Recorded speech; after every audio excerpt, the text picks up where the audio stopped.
Oh, we've got Dan. Great. We're still missing, I think we're missing Jay and well, and Lauren. Lauren contacted me to say that she would be running a little late. Um, but maybe we should just get started. Jay can jump in. Uh, okay. So I'm going to call this meeting to order. And the first thing is to review and approve the agenda. We do have some changes here. So we're not going to be taking up chapter 13 of the ordinances at all. That's item 14 in the agenda. And the other thing that I would like to do is move the strategic plan item to the end. And also, Tom, I see that you are here already. And so I'm tempted to move that item up. I know, like, I had a couple of requests to move some stuff up, but I don't see them here. And kind of wanted, I wish I could do all the items first, but you're here. So let's move up the down-home parklet reuse to let's do that just after the parking garage update. Unless there's any other thoughts or objections to any of that. Okay, great. All right, so without objection, we'll consider the agenda approved. So general business and appearances. This is an opportunity for any member of the public to address the council on an item that is otherwise not on our agenda. And if you would try to keep your comments to 2 minutes, that would be great. And that'll be true for other comments from the public through the meeting. Does anybody have an item they would like to raise? And Cameron, would you mind like unmuting everybody real quick just to make sure everybody's got that opportunity? Anybody have an item they'd like to raise? Oh, okay. All right, cool. Thanks. So we're going to move on. Oopsies. Yep, so we're going to move on to the consent agenda. Is there a motion regarding the consent agenda? I move the consent agenda. Second. Okay, any further discussion? I just want to note that there's a local emergency management plan in there, and I was just glad to see that. Just wanted to highlight that before we passed over it too quickly. Do you want to say anything about that, like what that's for or anything? Not really. Okay, that's fine. I do know there's something that needs to be signed though, Donna, is that right? That you are approving. Yes, there was something that we need to be able to apply for a grant, and it requires the city's authorization for us to just get that confirmation that we're eligible to apply. And we submitted that late. I'm sorry, I don't have an updated. No, that's okay. Just even that background is helpful. So, okay, any further discussion? So it's really just a reminder that we need you guys to come in and sign. So that'll be at the police department tomorrow? Yes. Great. Okay. All right, all in favor, please say aye. Aye. Aye. Aye. Okay, opposed? Okay, so the consent agenda passes. Great. So the Above and Beyond Award. So I'm going to turn this over to Bill. And I'm going to turn it right over to Cameron. All right. So I'm really excited to sort of announce the continued success of our Above and Beyond employee recognition program. I think that in times like this, it's really important for our staff to be able to shout each other out. They've all been going above and beyond. This was a very exciting month for me because we had many, many submissions and multiple people got submitted multiple times. But this month, the month of April, Norma Maurice from our Community Services Department won our Above and Beyond Award. She is our office manager for community services, which is the park department, the rec department, and the senior center. Norma's nomination highlighted her grace in assisting residents during this difficult time, her dedication to the city, and her ability to sort of plug herself into where she can to help out in the workplace. Norma is the only admin office worker still in our community services department right now. The rest are all on voluntary furlough. So she's really had to shoulder a lot of responsibilities that she didn't have before. She is our sole office support staff right now. And in her nomination, her nominator stated that she demonstrates every day that she's engaged, caring, and motivated to get the job done. She has skillful and warm customer service to put the public at ease, and she has cultivated great relationships with our volunteers, instructors, and community partners. She's constantly on the lookout on how she can contribute to facility improvements and safety measures and to create better efficiencies for our Senior Activity Center and other community service divisions. She's shown amazing commitment to the city in the face of our pandemic situation and remained in our office and facility as the sole employee on site where others are working remotely. She's also stepped up as the lead person to distribute our feast to go meals outside twice weekly to those who need extra food. And she manages duties in the account payable and donor acknowledgement divisions, which she wasn't doing before. They sort of concluded by saying it's hard to imagine the senior center ship sailing without Norma's competent leadership. So we really do appreciate her and thank her for all the work she's been doing. Yeah, congratulations, Norma. That is wonderful praise and well-deserved award. All right. Thank you. Yeah. All right, so we're going to jump into the appointments that we have to make, and the first one is to the the Social and Economic Justice Advisory Committee. There are a number of seats open on this committee, and we had one applicant that was Bogdan Laurențiu, and I think I saw Bogdan, you're on here. Bogdan, would you like to introduce yourself to the council and tell us about your interest in this committee? Hello, everybody. Very good to be here, and thank you for having the opportunity. My name is Bogdan. I immigrated here from Romania in 2011 with just $500 and a lined-up job. I am grateful and deeply humbled for all the opportunities that I got in these 9 years. It's gonna be in June. I am the store manager for TJ Maxx. We will reopen soon. Before everybody's gonna ask me, I am running out of candles, so we need to open. Other than that, I finished college for computer science and 1 year of master's degree for banking systems on the IT side. I'm currently involved and an alumni of the partnership. They are based in Boston. They are focused on teaching, training, mentoring minorities, so to speak, in all aspects of corporate America, and not just that, in terms of leadership, mentoring, and supporting others. I'm interested in this committee a little bit for the social and economic justice. I'm a strong believer that everybody, regardless of where you come from, what opportunities you had growing up, or what life threw at you, you should have the same opportunities as the person next to you, regardless if you went to college or if you only finished high school or elementary school.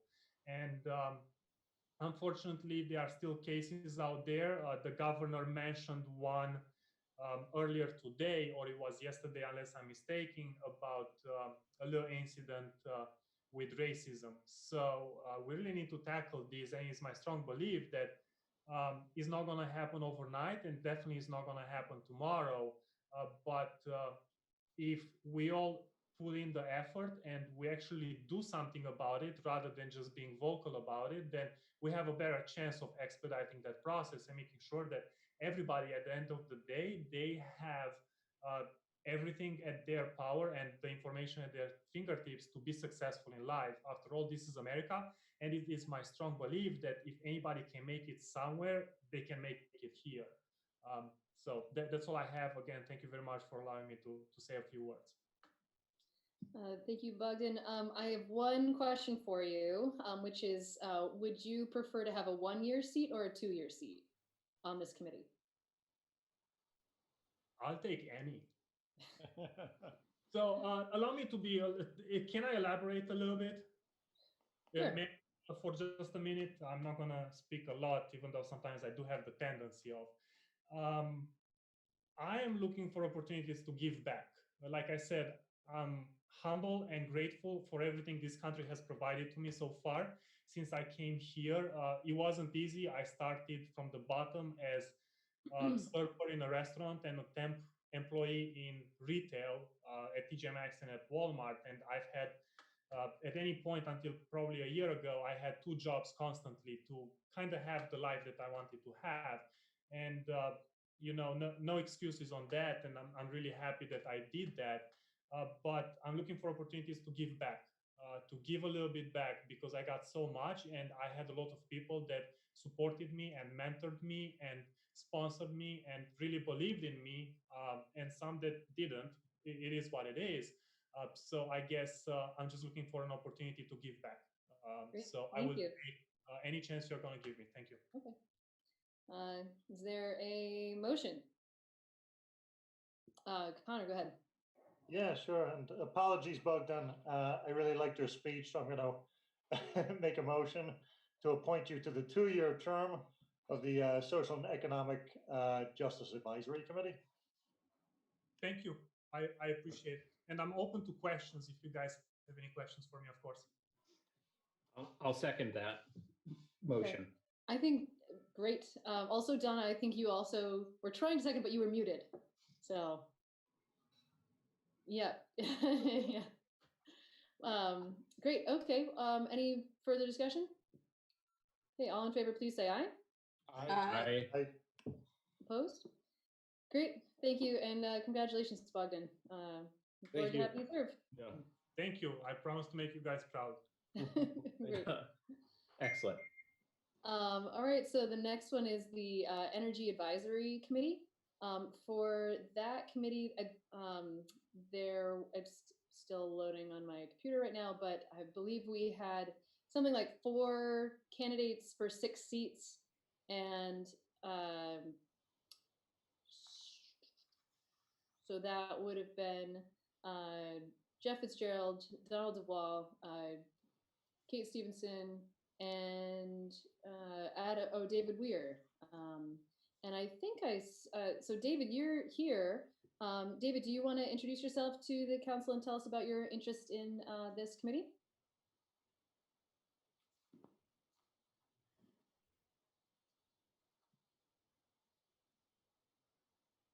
I'm just gonna put that out again. David, can you hear me? Would you like to introduce yourself to the council? I'm sorry about that. I'm having a little bit of bandwidth issues here, but yeah. got you now. Yeah. Though I'm going to leave the video off. My bandwidth is a little low. My name is David Weir. I am an architectural designer at Montpelier from Oregon. Last July with my wife here, and looking to get involved in community in a way, and hoping that I think you're talking about the Energy Commission at the moment, right? Yes. I think I applied for both the Energy Commission and the Regional Planning Commission. Both of those kind of start for an architect. So actually, right now, my customer kind of help develop some energy programs here in Montpelier, help push energy programs here in Montpelier towards kind of net zero. So, David, you're cutting out there a little bit, but does anyone have any questions for David? Nope, not me. Okay. Okay, so again, we have 4 people in 6 seats. They're all 2-year terms. Does anyone want to make a motion? David, yep, or Dan, you're still on mute.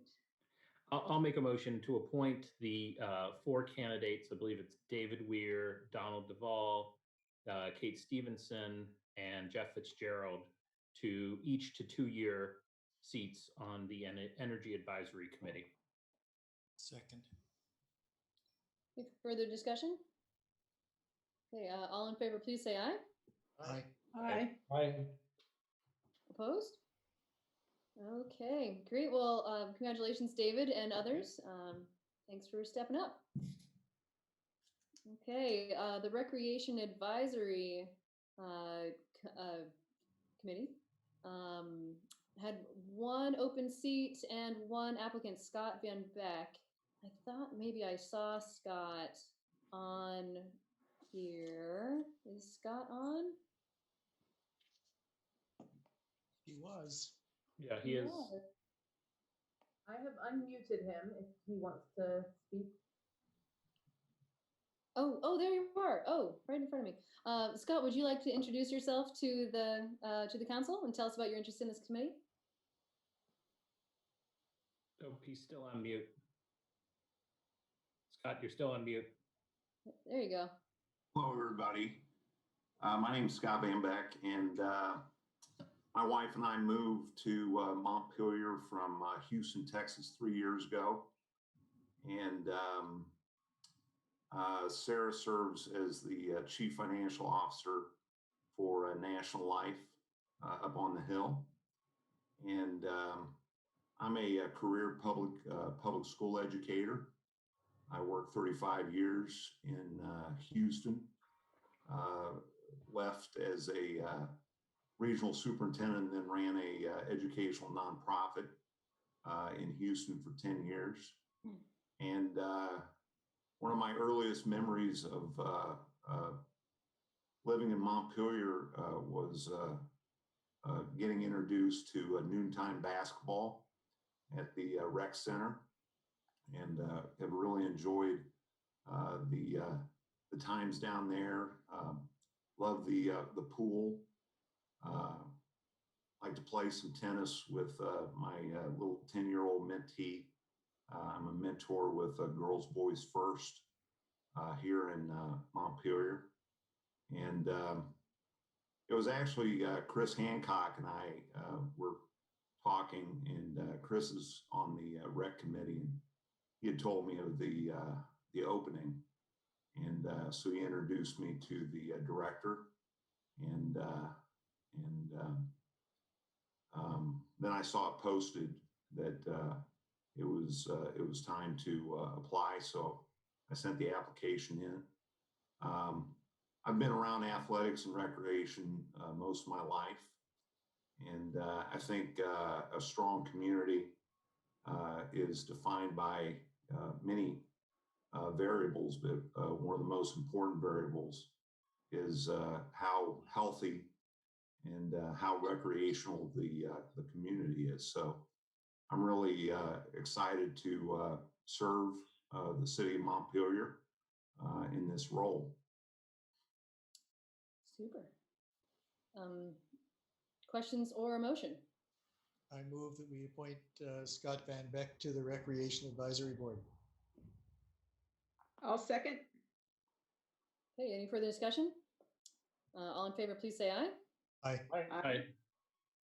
Great, thank you, and congratulations, Scott. Thanks for stepping up. Awesome. Thanks to the city council and to the mayor. Okay, moving along, we have another appointment to make to the Central Vermont Regional Planning Commission. And for this, we have 2 applicants. So David Weir and Marcella Dent. And so David, do you want to speak at all to your interest in serving on the Planning Commission? Or I'm sorry, not the Planning Commission, the Central, right, the Central Vermont Regional Planning Commission. There we go. Sure, yeah. In addition to my interest in architecture, my background in architecture, I'm interested in sustainable practices on a regional level. Food systems, and looking through the Central Vermont Planning Commission's website, and realized that they kind of had a hand in all of that. So I was hoping that I could do that. My kind of varied background in architecture design. Uh, Great. So for this appointment, because there are two people for one seat, I think it is very likely that we may go into executive session. And the council has another link to do that. Is there a motion? Yes, Jack. I move pursuant to 1 VSA section 313A3 that we go into executive session to consider the appointment of a public official. Second. Further discussion? All in favor, please say aye. Aye. Aye. Great. Opposed? Okay, so we will be right back. We leave this So meeting, So yeah, council members leave this meeting, everyone else can stay. right, and log into the executive session thing. Great.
motion to come out of executive session? So moved. Second. Further discussion? All in favor, please say aye. Aye. Aye. Okay, is there a motion? I move that we appoint Marcella Dent to represent the city of Montpelier on the regional planning. Second. Further discussion? All in favor, please say aye. Aye. Aye. Aye. Opposed? Okay, none opposed. Thank you. And David, we want to thank you for your application to this as well. And you know, I want to acknowledge that we're psyched to have you on the Energy Committee and want to share the love. So anyway, thank you again for stepping up, and congratulations, Marcella. Thank you. Yep. Okay. Okay, so we've moved the strategic plan to the end, and so the next item is the parking garage update. And so for this, I will turn it over to Bill. Oh, actually, maybe I should just clarify. So the way we're gonna just organize this time is we're gonna hear from city staff. And then I know there's a number of folks who would like to make some comments. So we'll go straight from there to public comment, and then from there the council will have a discussion, and we'll go from there. All right, go for it. Great, thanks. We have some of our consulting experts and legal experts on the line. I think David Rue is on, Stephanie Clark. Not sure if Greg is on. Yes, Greg is on. There he is, right in front of there's David. So basically, as you recall at our last meeting, we outlined a general change in design that was trying to address some of the concerns that have been raised over the years. And we were continuing to work on our numbers to present where that was financially, what the costs were. So we're in better shape to do that at this meeting. I think the design has made a couple of tweaks since you last saw it, which Greg can talk about. I think David's prepared to give us an update on the case, and Stephanie's here to walk us through the finances. And then obviously any other questions that people have. So I don't know who's going first. David, you going first? I wasn't sure if I had the control. We know how I feel about that. So Cameron, I sent over the PowerPoint just now. I don't know if it's better that you share it or I share it. I've given you permission to share your screen if you would like to do so. Okay. All right. Is there any way you can do it? Yes. Yeah, I'm a little afraid I'm not going to do this right. I heard someone say it's a learning curve for everybody. Yeah, there's a lot of technology going on. But we are going to start. I can start off just by saying hi. I'm Stephanie Clark with White & Burke. I have met most of you, but I have not met all of you in person. And tonight we're just going to give you an update from where we were back in April. Last you saw us, we presented the new, shorter, east-west shorter footprint of the garage, and we said we'd come back to you with numbers, with a budget, and we also want to provide you with the legal update. So Dave Rue is on the line to do the legal update, and then I'll walk through some of the design tweaks that we've had as we've done some value engineering over the last month, and then we can get into the numbers, and if we need further conversation, we'll go from there. So Cameron is loading that up, and I think starting on slide 3 is where Dave is going to jump in with the legal update. Yeah, hi everybody. I'm Dave Rue from Stitzel, Page and Fletcher. I hope everybody can hear me okay. My laptop has a bad habit of mysteriously cutting my mic and audio without me knowing it in the middle of me talking. So I can see Mayor Watson on my screen. So Mayor, just wave at me if my audio cuts out. Since we last spoke back on April 8th, we had a very favorable decision from the Environmental Division of Vermont Superior Court. The court found that the municipal parking garage was development for municipal purposes on less than 10 acres of land. So it dismissed the appellant's appeal of the Act 250 approval for both the hotel and the parking garage. What the court's ruling means basically is that while the hotel is still subject to Act 250 as a housing project, the city's garage project is no longer subject to Act 250. In response to that favorable ruling, the appellants, the named appellants are Les Blomberg and Dan Costin, have filed motions to amend or alter the judgment. And if the court doesn't amend its judgment, they have said publicly that they're going to file an appeal with the Vermont Supreme Court. When the court's looking at these motions to amend that were just filed, including our response, it has wide discretion to decide the motion. Usually they're rarely granted, and we think that the court's going to stick by its original decision because its reasoning was pretty sound. By their motion to amend, one of the things that is indicative of from the filing is that the appellants are now challenging not only the parking garage, but also the hotel portion of the project. Previous public statements have indicated that they supported the new hotel, but by continuing to fight and asserting in their motion to amend that the decision that the court should not have dismissed the appeal, it's clear they want to continue to fight and bring the hotel portion of the project into their challenge. The Vermont Natural Resources Board also filed a motion to amend the judgment, and they adopted a jurisdictional argument that the appellants previously made. It appears that the goal of both parties in filing these motions, and instead of accepting the court's ruling, is to increase the costs to the city and delay the project even further. In the zoning approvals, there's a separate appeal of the site plan and subdivision approvals for the garage.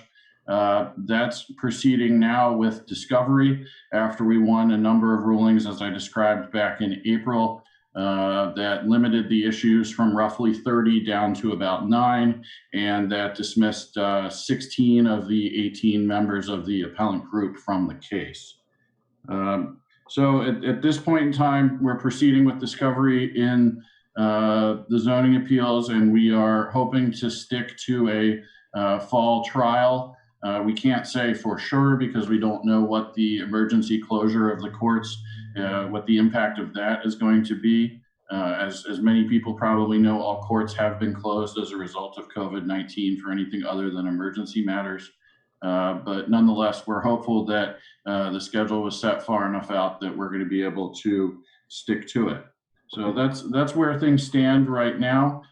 We've had a number of favorable decisions, and if the councilors have any questions, I'm happy to answer them.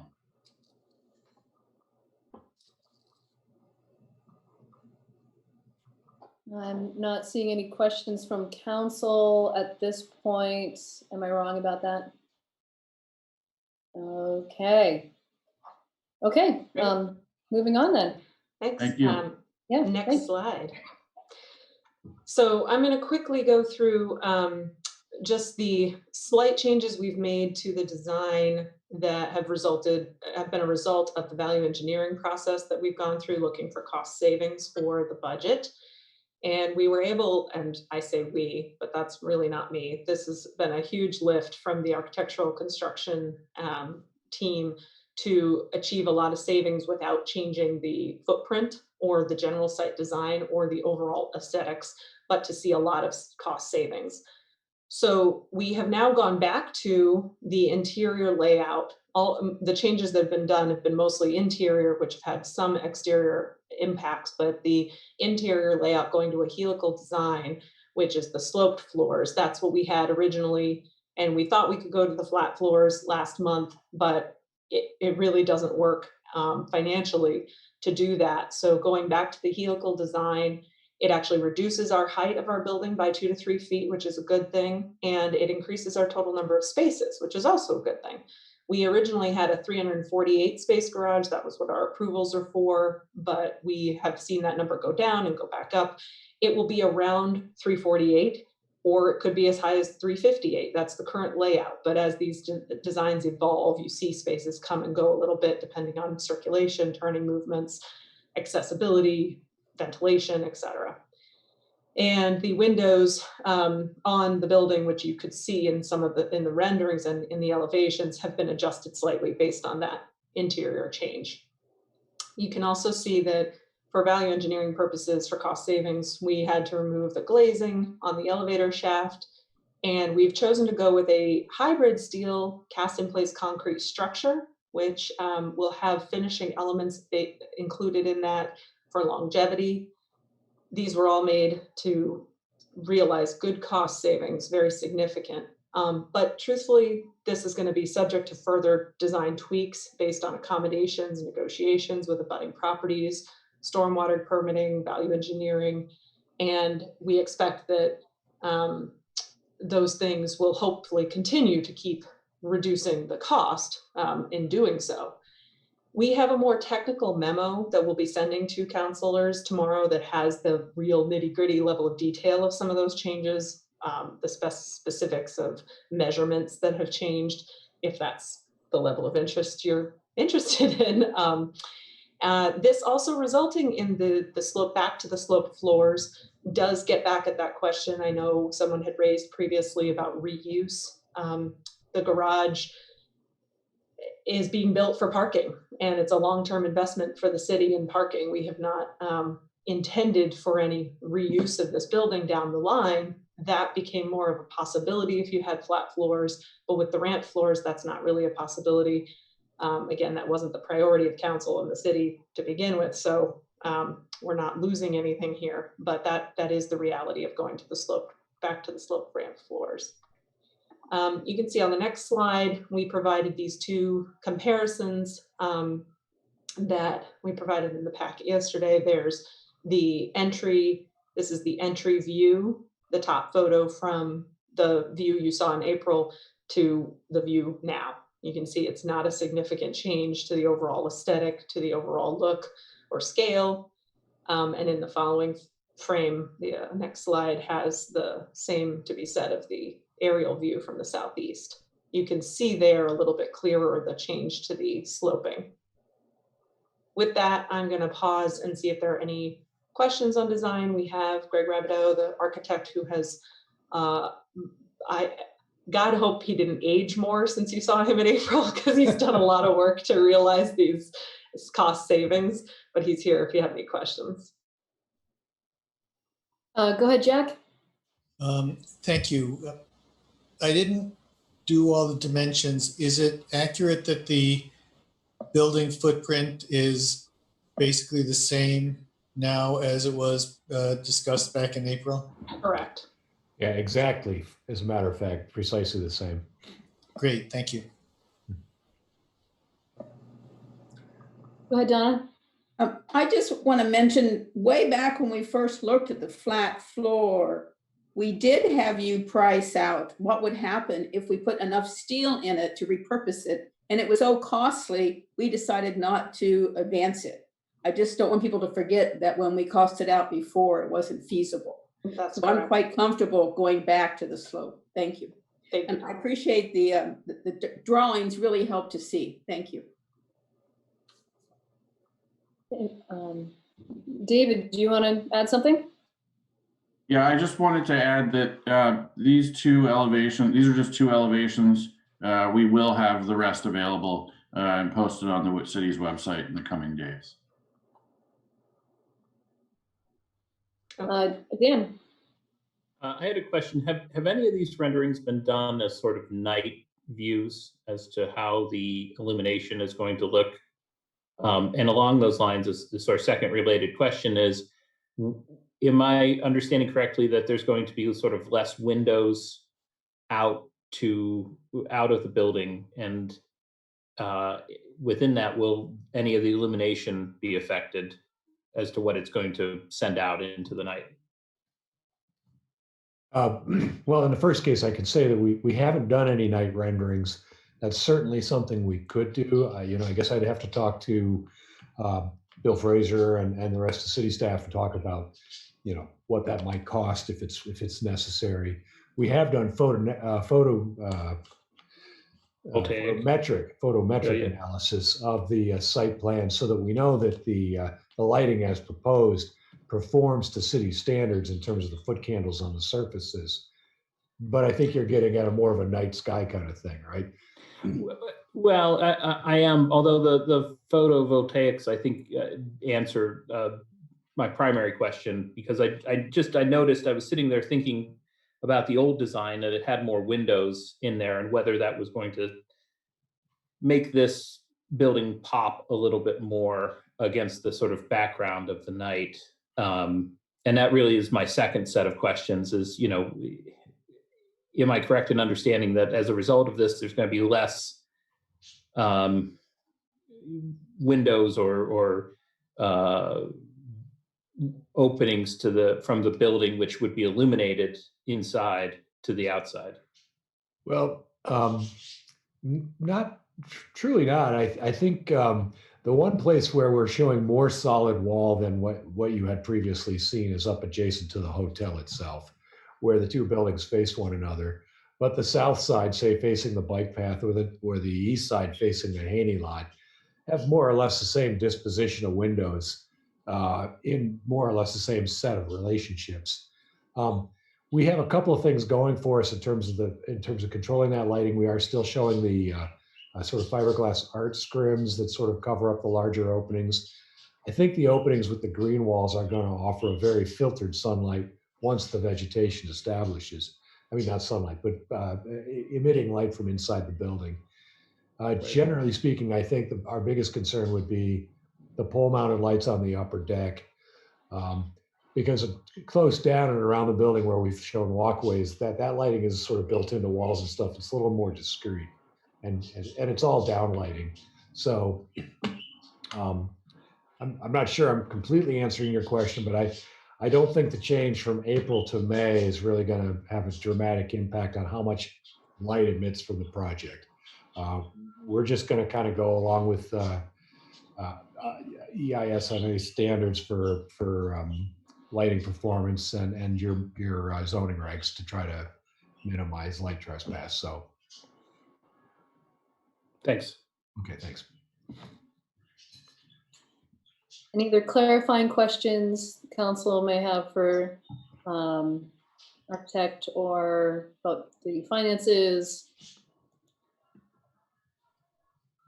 Okay, all right, so we'll go into the finances now. Yeah. Oh, okay. Sorry, go ahead. Haven't even gotten into it yet. Yeah, So in 2018, when we had the bond vote in November, we had done the estimates for the garage project as a whole, which was a combination of the hard construction costs, which was 9.2 million, and other costs, which was 1.3 million. That was a combination of other costs, was like brownfield remediation and garage equipment, like the electric charging stations and snow removal equipment, and also soft costs.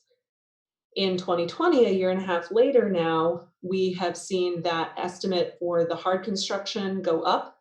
Now that looks like a modest amount by 100,000 to 9.3 million, but that number still may change, as we'll talk about, as you saw in my memo. But the other costs projection is up by 1.4 million, so up to 2.7 million, for a total of a $12 million project. And this is an estimate that assumes the appeal is going to continue, and it is that, but it's making the assumption that it's not remarkably more complicated than we're estimating. So, a lot of that is subjective, is yet to be seen. On the next slide, you'll see to date, we have spent $850,000 over the last 2 years in preparing for this project and doing the work that needs to be done to get this project teed up.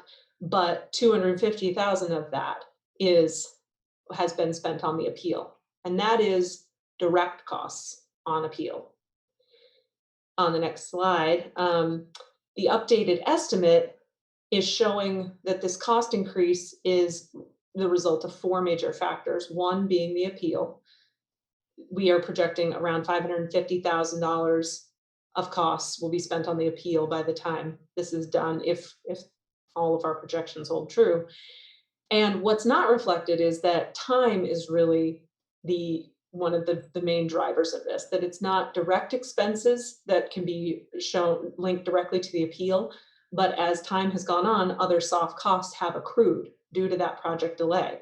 Because as things progress, they get delayed, they get stale, they have to be updated, and work has to be redone. That's just the nature of, you can imagine, if you've ever done a home renovation project, the longer it draws out, the more costs accumulate. We've had some site complications, additional brownfield investigation and archaeological investigation that came out of the Act 250 process. We've had negotiations and accommodations with the abutters that have increased costs. The brownfield in particular, those costs are high. We have an estimate, we've assumed the high end of the estimate, but that's because of the contamination, the disposal of the contaminated soils. There's no good way to dispose of those soils. There's no good options for local disposal or reuse on site. It's just the nature of these kinds of urban soils. So that's a really high number. But like this cat, is it going up or is it going down? Is the number is that number going to change? Yes, but by how much and in which direction, we don't know. And that's because we've made some conservative assumptions here. For instance, the high end estimate of the brownfield remediation, we've also built in several contingencies, and we've assumed a flat tax increment from the Capitol Plaza project. So that's on the conservative side. It also doesn't factor in the funding that we're pursuing or the additional savings that may be realized through value engineering. It also doesn't account, though, for time and unpredictability in the process. In 2022, when this project is, when we may see this project break ground based on the appeal process, time it will take to get through it, we don't know. At the earliest, it could be 2022. What will be the costs then? We don't know. This $12 million is a 2020 cost estimate.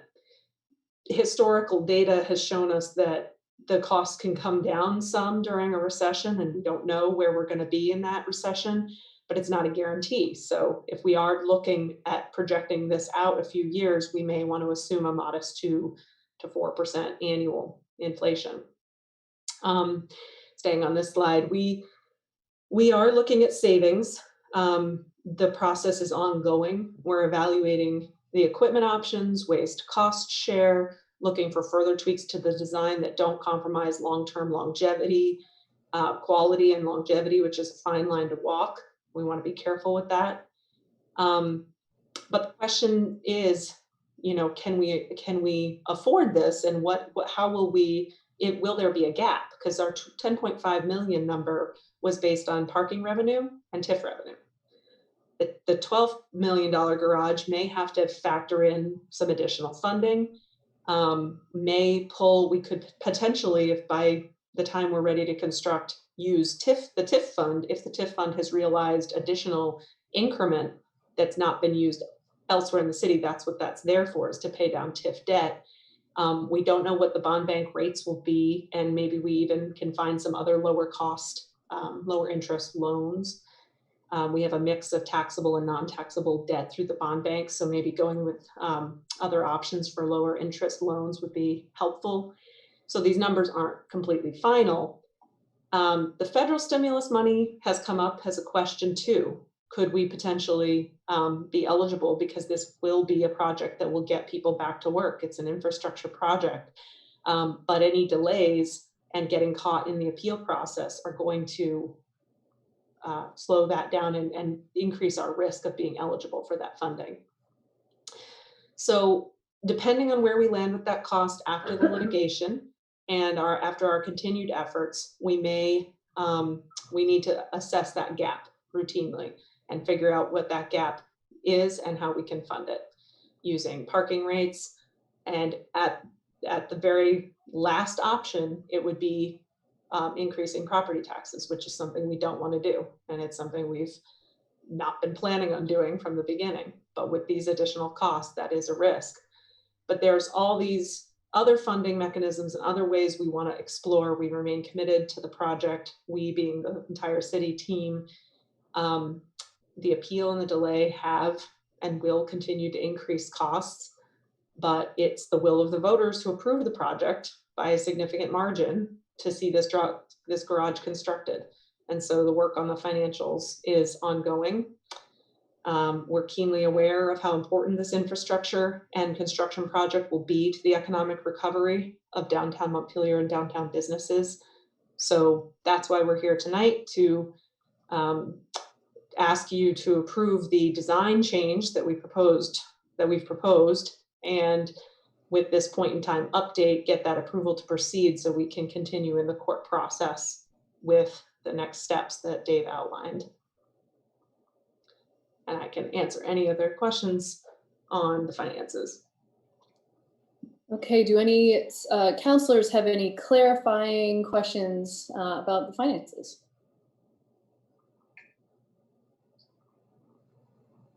Okay. Oops, sorry, Ann. Oh, yeah, go ahead, Jay. I just want to throw in a couple points. Thanks, Stephanie. I appreciate all the additional information. I think that, going back a couple slides and looking at the original budget, one is that assuming around approximately a 10% overall project cost, give or take a percentage point or two, is totally, standard for this type of project. So I think that the original assumptions were okay. If anything, they maybe were a little bit low. Obviously, we're dealing with the appeals, and so that may push us up a little bit higher. But understanding that a project of this scope requires this level of initial investment and long-term and continued expense is normal. It's exactly when I participated in the building of the new playground at the elementary school. That is exactly how we built our budget moving forward. So I think that your numbers are right on as far as that goes. To use that as a segue, I also think that one of the things that we did with the successful construction of that playground was look at possible construction changes to help bring it into closer into original budget planning. Now, I get that building a playground is kind of a lot more modular. Like we could sort of take this structure out and that one out. And, you alluded to, Stephanie, to value engineering, and you've obviously already gone through that over the last month. But there may be some things that we could look at as we are getting towards a point where we decide whether or not we're going to commit to the ultimate, the financing and the contracted budget, that there are some things that maybe could come out of the design that maybe could then come back in as we work through the construction process. With the playground, we, just like you have done, we were very conservative with the brownfield and remediation and other contingencies, like digging up an oil drum. Like you don't know what you're going to find, so you want to have those contingencies and you want to be conservative. But as you get through the construction progress, you find, hey, we haven't had to spend on these contingencies, so we could bring these pieces back to the project design. So it seems like there might be an opportunity, instead of just assuming a larger number, this is taking out the legal piece, but in terms of construction costs, there might be some ways that we can look at entering into the construction process on budget and then realizing if we don't have to spend on the contingencies, that we can then bring some features back into the project. Yeah, if I could jump in on that. This is always, I appreciate this is like a totally like a it's a chicken or an egg, and it's a back and forth, and it's like it's so often we have to deal with real-time decisions around budget. But if we have options in front of us in terms of give or take relative to contingencies and features, I think that will help us keep it closer to the original budget as we move closer to construction. Sorry, Bill, I didn't mean to cut you off. No, that's okay. I get up to you. Just a couple things. One, if you notice, the actual construction cost is about what it was a couple years ago, in part due to the work that we're doing. It's the other related soft costs, including running it out. And that is the product of a lot of hard work by Stephanie and Greg and our DEW team, Tom McCardle, really working on this. There, as you say, there's not as many moving pieces to this. One of the things that we've been very hard on is keeping the design and the extra parts of the project consistent with what was presented to the community and presented through the design review process. So some of the external treatments and those kinds of things, the bike path, connections, those were all things that were identified as being very important. And so, when you start talking about leaving things out, that's what starts getting left out, is the art on the side of the wall, or the green screens, or the bike path connection. And those, I think, we feel were part of the package that was presented. So we're trying to keep that. I wanted to point out one other thing about financing too that Stephanie mentioned, and I'm certainly not trying to raise a specter here, but the notion that some of this may have to come from tax costs in the future because of the increase in costs.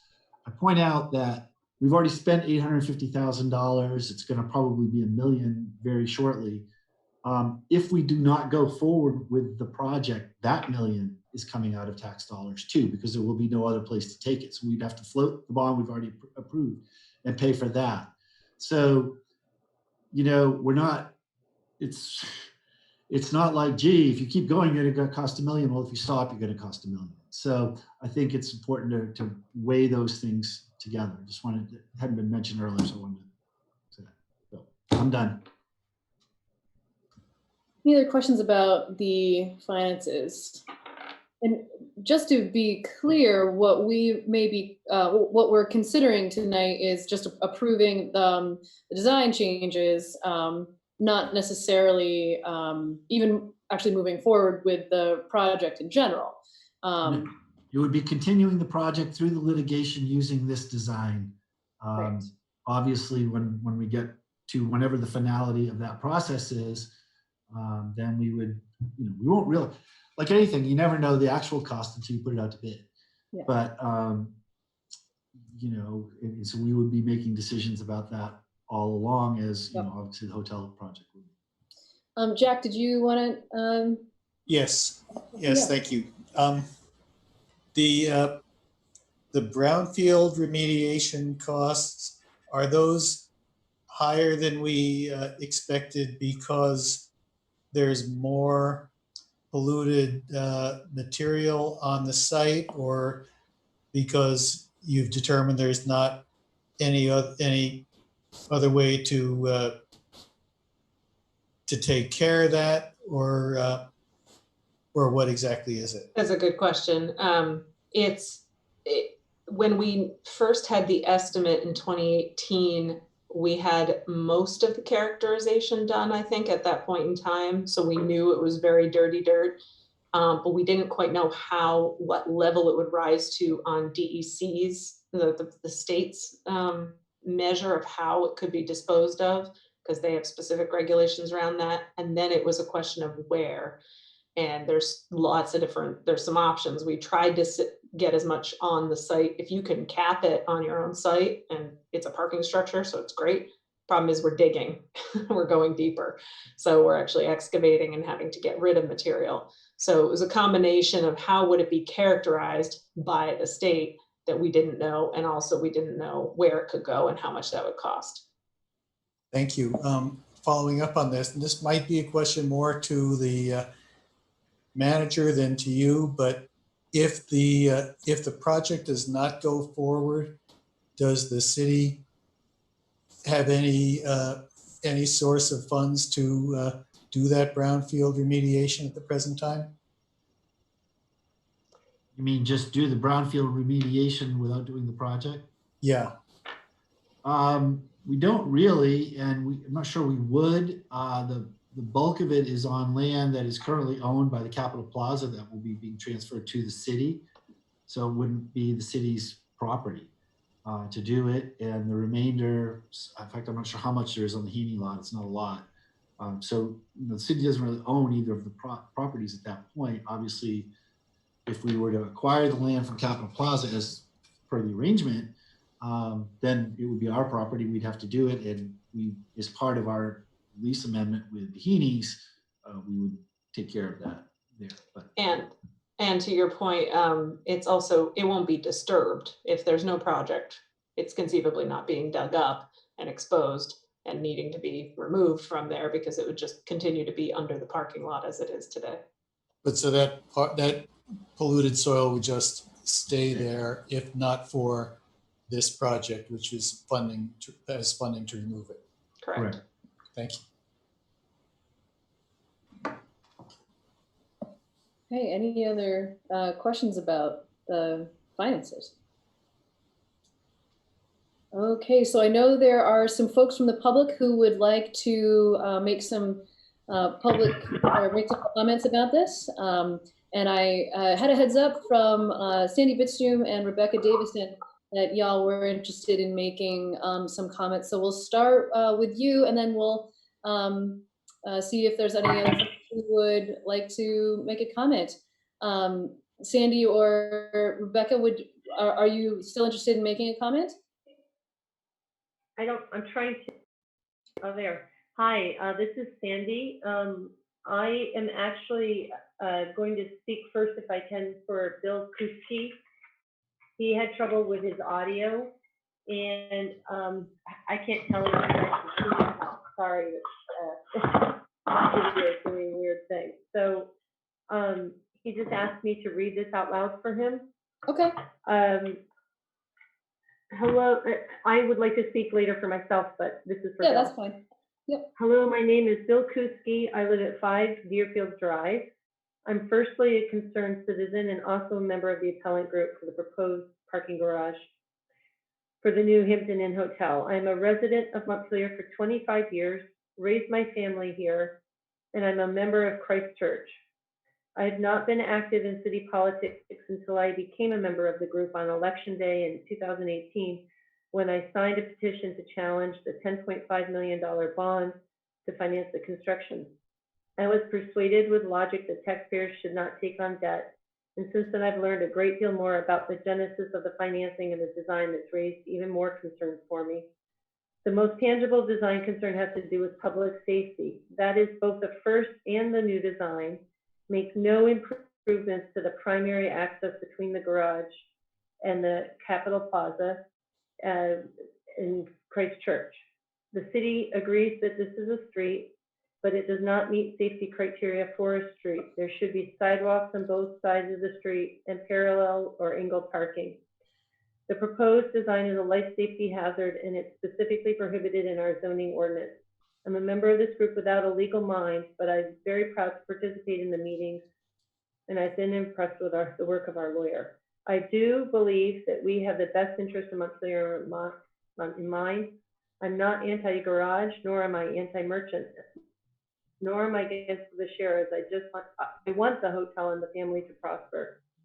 There are plenty of concerns about the project and are only highlighted in these COVID-19 times. How many businesses will reopen after this, whatever after means, after the pandemic? Will a new hotel be necessary? Will the Hampton Inn Corporation be inclined to make the investment? What are the updated construction costs? Does the Vermont General Fund have the sources for the TIF fund? Should the city voters be given a chance to vote again on the new design? Can a garage or a hotel be built with proper social distancing? How do hotels and restaurants operate moving forward? I believe these are viable questions that all Montpelier residents may have, regardless of how they feel about this project or how they voted in November of 18. The climate has changed a great deal since then. I understand it would be very difficult for the city manager to help the project at this point because of how much investment has gone into the project. I have a very good idea at the inception of the project with some, it was a very good idea at the inception of the project with some flaws. Times have changed, and it may be best to take a more conservative approach and pause the project. I believe if handled properly, the city council, the mayor, and the city manager should gain the confidence of the public with caution. There's still time to do the right thing. Thank you. That's Bill. Thank you, Sandy. Um, Since you have the floor, do you want to make your comment? Actually, no, I'm going to turn comments over to Dan Costin next, but I'd like to come back later. Thank you. Okay. Well, since Rebecca Davison had gotten in touch ahead of time, would you like to go next, Rebecca? You're on mute, Rebecca. Rebecca. No, let Dan go first. Okay, that's fine. Dan, did you want to make a comment? Yes, Dan I would. Costin, I assume you mean, right? Okay, go for it, Dan. If Yeah, you would so, say your name so and thank and you. also just try to keep it to 2 minutes, or name It'll where be you 1 live. minute and 50 seconds. I time myself. So. Okay. All right. So yeah, my name is Dan Costin, and I served on the Montpelier Transportation Advisory Committee and also the Energy Advisory Committee. I'm sorry, the Transportation Infrastructure Committee. And during that time, I worked to try to implement the city's transportation plan, which is called Montpelier in Motion. And so that plan outlines the bike ped network plan for the city of Montpelier. And I also, during that time, worked on some of the improvements to the bike paths along, or the bike lanes on Elm Street and Northfield Street that were put in. And that process that we followed at that time was, when there was some new project coming up where a road needed to be repaired, the infrastructure improvements from that plan, the transportation plan was, put into effect, and we added that infrastructure. But for this project, it seems like the first go around that wasn't really followed, in that it was sort of done without the Montpelier in Motion plan in mind. And so we were left without that link. There was a link in the Montpelier in Motion plan through the Heaney lot as part of the planned bike network. And, it looks like that's improved with this version, but it's still a little bit less than what it could be. And the two major issues that I have with the bike path that goes through there is first, it's not wide enough. I don't think it's 8 feet wide and right up against the garage. And V-Trans has guidelines that we followed for, the rec path that goes along the Winooski for a 10-foot wide path with 2-foot wide shoulders. And that doesn't seem to be, followed for this one. And the second is that it is quite short. It only goes halfway past the garage and then stops. And I really don't see any reason why it couldn't be extended all the way to State Street. It would be a lot easier for bicyclists to find it off of State Street and actually get to the rec path along the Winooski, if that were the case. And so, yeah, I would just like to say that we should have higher standards for bicycle infrastructure and pedestrian infrastructure in the city. And I'd like to see that changed. Thank you. Who would like to go next? Andrea? Would, if I could. Andrea, yeah, go ahead. Thank you. Thanks for the opportunity. I appreciate it. I'm Andrea Stander. I live at 25 Liberty Street in Montpelier. I've been in Montpelier for about 23 years. I want to say that I appreciate the revisions to the revisions of the design that were described tonight, although, and in this case, I'm specifically referring to the return to standard parking lot or parking garage design of sloped floors and so on, because I did a little looking into that, because when I thought about the possibility that this building could be put to a different use in the future, that seemed like a good idea. But when I looked into it, I realized that, and I'm not an expert on this at all, and I did just a little bit of research, but the previous design would never have worked, or would have been horribly expensive to turn into housing. So, but as I said, that was one ray of hope for me, that this building could have another life in the future. I won't get into that any further at the moment. But I have spent a good bit of time down there looking at that space after having looked at the renderings and so on that were provided. And I have had a very hard time trying to envision what this will look like in reality. And so the request that I would make is that as part of this process, as you go forward, and I'm still a little confused about when and for how long the public gets to comment on this redesign. But we really need to see renderings that show us what it looks like now and what it will look like when the project is in place.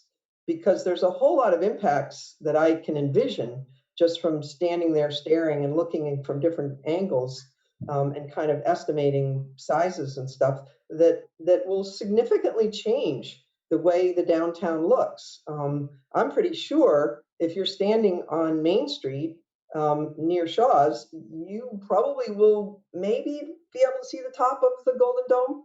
Maybe, I'm not sure, it's hard to tell. And I do worry about the impact on the church, not just the possibility of them ever building housing as they had talked about, but also just the visual impact on the church. I mean, that beautiful stained glass window that's in the church will hardly ever see the sun, as far as I can tell, looking at the dimensions and everything. So I would really ask, and I hope the councilors would want to see these themselves, and I know it costs money and all of that, but this is a huge investment and it will change the character of the city forever. To see some renderings of what does it look like now and what will it look like when that project is built. Thank you. Thank you. Who'd like to go now? Go ahead, Dot. You're muted though.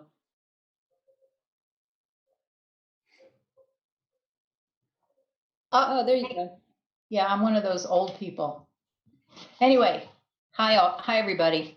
For the record, my name is Dot Helling, 29 East State Street, and I wanted to talk a bit about parking spaces because in my opinion, the city cannot really argue in favor of this project on the grounds that increased parking will be available to serve the downtown.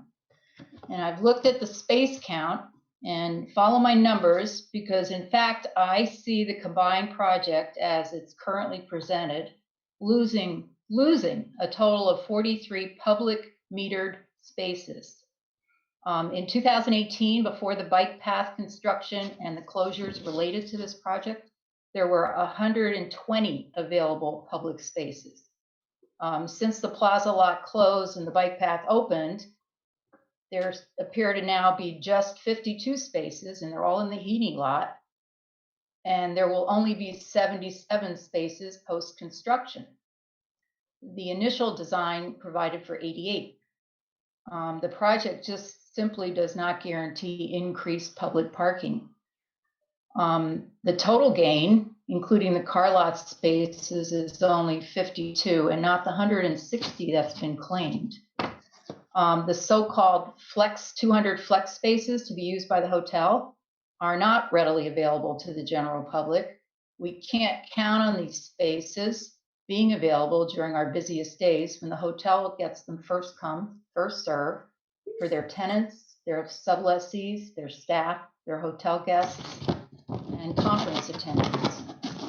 I think the city's numbers should not mix apples and oranges. To say we have available public spaces, which include what were Christ Church and Northfield Savings Bank spaces, is inaccurate. Those were not public. And the church will lose 4 spaces under the new plan. The latest change to the plan has had an increased negative effect on the number of parking spaces available to the public. It does not add spaces to the inventory. At a minimum, it takes away 43 public spaces. At a minimum, this entire project reduces, it just does not increase the number of readily available public metered parking spaces. You know, I love our merchants, I love our downtown, but losing 43 fully public parking spaces hurts them and hurts them all. We've seen the effect of losing as few as 3, and we're talking about losing at least 43. So that argument just doesn't fly in my book unless the city can explain otherwise. Thanks. Okay, thank you, Dot. By the way, I'm sort of keeping a list of, comments and questions people have. But other folks, who else would like to say something? Yeah, Jill, go ahead. Hi, I'm Jill Muir. I live at 234 Main Street. I've lived in Montpelier for 31 years. And I was glad to hear that finances were discussed tonight, but I've been worried about them from the beginning, and I still am to a high degree. City Center Garage downtown spends $909 per space annually, and that's an amount that the owner says is not enough. There was also a 2006 study done by experts that estimated $720 per space, and that's $921 in current dollars, accounting for inflation. So I'm trying to figure out how Montpelier can realistically say that they will spend $270 per space. It seems way off. It's less than St. Albans cities. It's also vital that this garage be built with high strength concrete that has anti-corrosion additives and epoxy coated reinforcing. So I'm wondering if that's part of the design and if that cost has been counted for. And I really am trying to understand as a resident, the $93,000 annual budget. It just doesn't seem like enough based on St. Albans budget. Then even with the high strength concrete, which I hope we would use, and the anti-corrosion materials, garages still need a new membrane in year 20. And that cost adjusted for inflation will be about $144,000. So we really need to put a lot of thought into this and do it carefully. I happen to work under City Center Garage. It's not the most pleasant thing. We have frequent loud repairs, and colleagues have occasionally had to move spaces because the garage was leaking on their computer space. That happened as recently as a few months ago. If you park there, your car gets rusty water stains that won't come off through regular means. You have to bring it somewhere. And I don't think the garage actually has ever been inspected. And frankly, I'm actually nervous that it's going to fall down and kill us all. So I would like to request that the city maybe think about inspecting it. So my point is that it's really crucial to be realistic about proper construction and be really transparent and meticulous about all the costs and about setting aside enough money annually. And I know that's really hard for the city. There are a lot of pressures with infrastructure, breaking, with high health costs. Climate change is going to be wreaking even more havoc in the coming years. So I guess I just ask that we do this right if it happens, and that we not kick the can down the road for future generations to bear the cost of our mistakes. Thank you. Thanks. Who else would like to go? Go for it, Sandy. Yeah. You are still muted. There we go. There. I get to see everyone else, but we can't see ourselves. So thank you. I think these previous comments all tie together about the whole picture of this garage, the initial investment, the ongoing maintenance of it, how does the cash flow work, and then the issue of major maintenance later on. I want to point out that the initial bond vote for 10.5 million should have contained at least a 10% contingency. I would have been shocked if it didn't, because it was not based on any kind of bid. So it actually probably should have had a 15% contingency.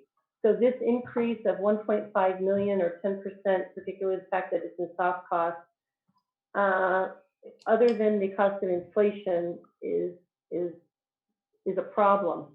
And it doesn't work with the pro forma that has been laid out. All of those were all in 2018 dollars, and that whole thing needs to shift. But I hope this is an opportunity for the city team to use what Jill said is meticulous process to make sure that it's comprehensive pro forma. That $1.5 million extra principal is going to equal more than $2 million of extra debt. I want to point out that the green walls that are now back in the project have a particularly high maintenance cost. I don't think that the city has included a number of things. Looking at St. Albans' schedule of costs, they spend $213,000 a year, and we would have, their garage is only 2/3 the size of the Montpelier one. This new change of reducing the quality of construction down to steel plus concrete has definite effect on your long-term maintenance costs and the critical annual maintenance of washing down the structure, repairing small damage before it gets larger and damage gets down to the reinforcing. It is probably not a wise long-term investment. Someone needs to do a life cycle analysis of the more expensive kind of construction versus the steel and concrete construction, and also be seriously considering major maintenance around year 20. The superior methods require about $150,000 to $200,000 a year after year 20, which is a lot of money in 10 years. That's like almost more than $1 million itself. But this, you could be looking at $1 to $2 million alone in year 20 and more replacing it. If you keep in mind, I worked on a state garage in Burlington, and it was going to have $14 million worth of repairs. Either that or keep the building closed or demolish it. It becomes a non-negotiable situation when concrete is falling on cars and possibly people. This also could, so as I want to point out, may have a shorter lifespan where you're having to look at demolition before 40 years. That should be in a life cycle cost analysis, all the way back, cradle to grave. Grave does not mean a deteriorated structure standing on the edge of our city. It means removing it. That should be part of your life cycle cost analysis. Sandy, do you have a bunch more? You're at almost 4 minutes. Okay. Appreciate it. I have a lot, and I've condensed it a lot. I'm almost done. The other thing, I talked to Dan Richardson about this, and he knows some of my particular concerns, but the pro forma should be also including rent for surface spaces at the Capitol Plaza and in the Heaney lot, as well as the revenue for those spaces. I want to close with a very important point, which I don't think people understood, and it took me a while to get this, talking to a couple of our other residents in town who know a lot about finances. That our total grand list is now $877 million. Our total tax burden right now is $23.6 million. What that means is once the Hampton Inn at 6.5 comes into the grand list, we are only going to have a savings. So if you look at my house, which is assessed at $340,000, it's going to mean that the Hampton Inn brings me a savings in my taxes of $68 a year. $68 a year. And that is assuming that the building doesn't decrease in value in the first 20 years, which is almost impossible. So every million that the garage goes over budget out of the pro forma of a net zero, every million, I personally will be paying $387 out of my pocket. So when you go over 1.5 million and it turns into an extra almost $2.5 million, that means $500 out of my pocket. There is no savings to me as a taxpayer that the Hampton Inn is added to the revenue for the city. It's really important to think about this and to understand what you are doing. This is about the biggest potential risk that we've been put in. We have bonded for very important things like the sewage treatment plant. And I just don't think this is in the same critical infrastructure category. And so if Sandy, you you're at about 6 minutes right now. Thank you. I really appreciate you for not muting me. I just want to say it's important to be meticulous, please. Thank you. Right, I'll speak now. Go ahead, Rebecca. Thank you.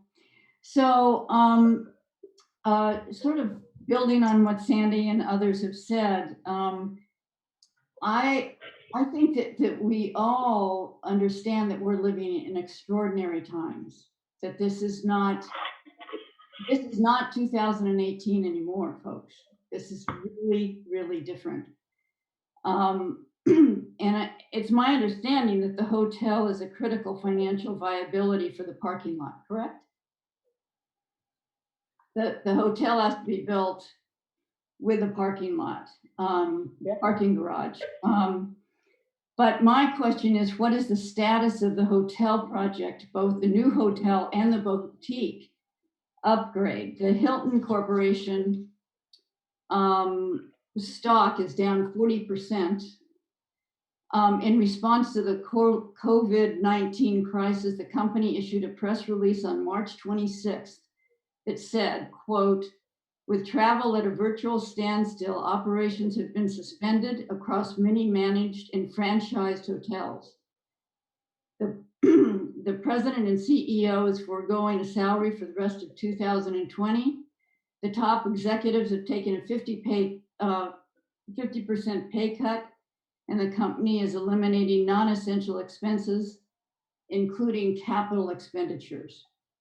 So my question is this hotel really going to be built? Are we really going to have enough visitors to warrant a parking garage? The other thing in terms of parking, what is and what will be the need for parking downtown is really, really in question. Unofficial estimates from the state are saying that 90% of the state workers are going to be working from home for the foreseeable future. According to one staffer at VTrans, they're expecting to work from home 2 to 3 days a week after the pandemic. And in fact, in Governor Scott's news press conference today, his spokesperson said that people are going to be working at home for a long time. So I don't know where the revenue is going to come for this to pay, and it's going to be the taxpayers that are going to be paying it. So what is the city's plan for anticipated losses in property tax revenue? You know, nearly 1/3 of Americans didn't pay April rent or mortgage. What's going on with the current landlords today? Any unemployment rate, when the unemployment rate skyrockets, which it is now, how long will the landlords and banks carry these loans? What is the city plan for the significant budget shortfalls through lost revenue that the sales tax, restaurant closings, and tourism losses? Is the Capitol Plaza going to be able to make its tax payment? And Rebecca, you're at about 3 minutes. Okay, I have one sentence. With the city and the state facing massive expenditures and the monumental critical public health care needs we're facing during the COVID-19 crisis, can we honestly think that expending money on a parking garage is the right thing to do? Thank you. All right, anybody else want to speak? Nat is. I'm not plugging in. Go for it, Nat. I live at 7 Hillside Avenue. I did a little math, and I think I've lived in the city for at least 45 years. We're tied. I've lived here 50. Okay. Thanks for this opportunity to address the council.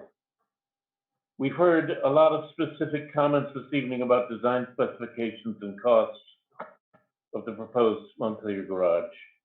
And it's increasingly hard for me to see how this garage can be built and paid for. But let's not quit on talking together and thinking critically. But before I want to discuss the proposed garage, I want to acknowledge some very positive things that are happening in Montpelier. Nat, if About you would try historic to, hey, Nat, if you would try to keep your comments specific to the topic at hand, that would be helpful. He is in writing this, and it is relevant. Just keep it to this topic. Thanks. Please don't interrupt him. All right, keep us on topic here, okay? Thank you. Go ahead, Nat.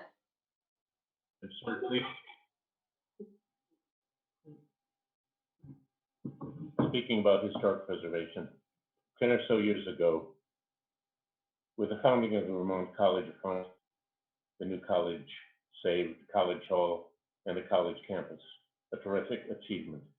I'm talking about positives. The steady growth of the Montpelier Farmers Market as a source of locally grown fresh food and a community meeting place is another positive. Then this past year, the renovation of the Main Street French Block opposite City Hall really transformed what looked like an abandoned downtown block and turned it into a place for people to live and live downtown.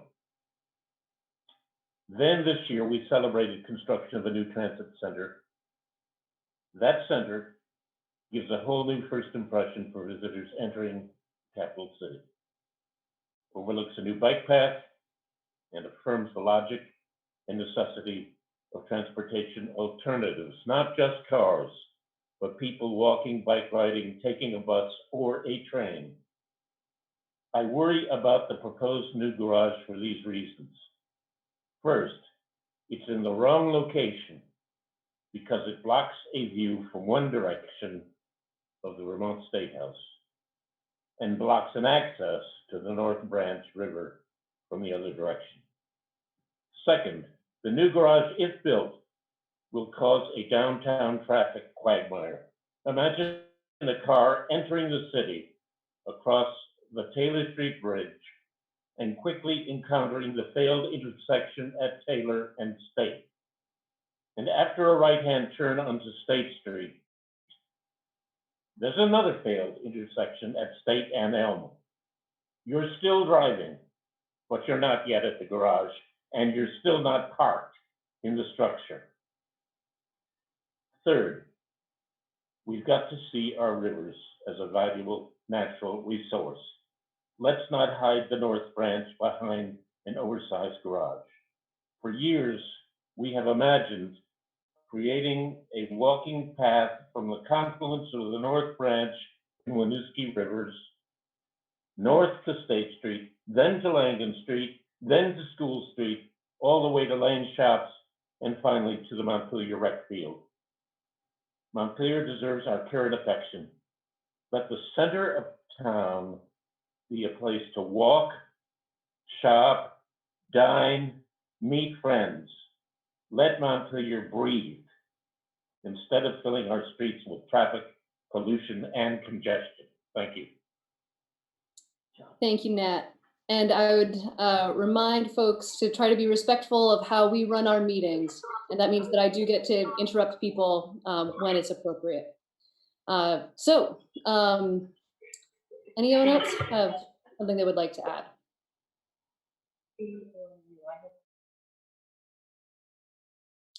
Okay, I'm not seeing anyone else. Bill, there were a number of issues raised. Do you want to address any of the concerns that were brought up?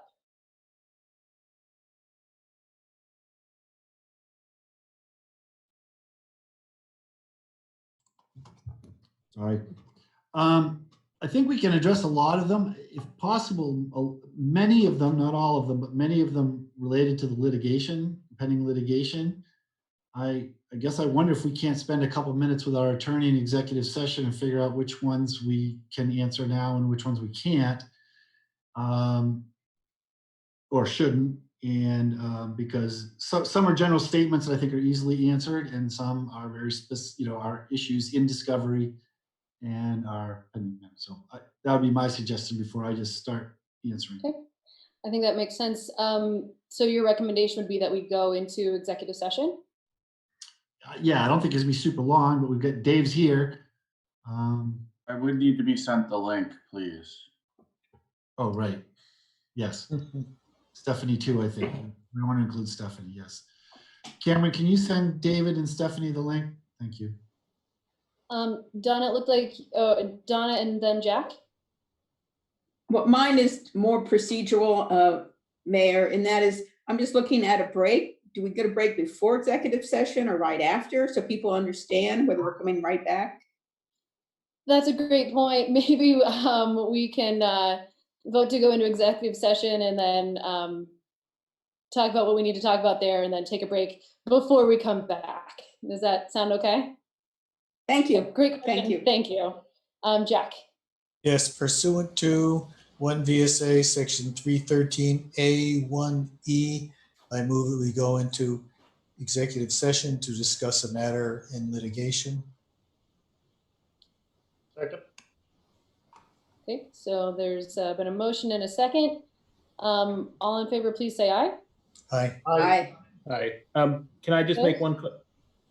Oh, yeah, go ahead, Dan. I'm not opposed, but I'd just like to make one clarification that we're going into executive session to discuss a legal matter, receive legal advice, the premature discussion in public of which would cause prejudice to one or more parties, because I think that's a required finding under the statute. Do we need, I think this is maybe one of those things where we have to have 2 votes. Yes, we need to have a motion to make that finding first. Okay, let's do that. Let me, I'll make the motion that the premature, that we need to seek legal counsel at this point in time, and that the premature public discussion of said legal advice in the public forum would cause prejudice to one or more parties. Second. Further discussion? All in favor, please say aye. Aye. Aye. Opposed? Okay. So now, Bill, did you have a point? Yes. When you move to go to an executive session, will you please move to include David Rue, Stephanie Clark, and Greg Rabideau, as well as me, but I think you've already included me anyway. So now I'll move to go into executive session on the grounds stated before and to include David Rue, Greg Rabideau, and Stephanie Clark. And Cameron, manager. That means Greg's going to need the link too. Send them to all of you. Great. You're the best. Okay. Any further discussion? All in favor, please say aye. Aye. Aye. Did somebody second it this time around? I can second it. Aye. Okay. Oh, gosh. Okay, one more time. All in favor, please say aye. Aye. Aye. Great. Opposed? Second. Okay, we will be right back from our executive session.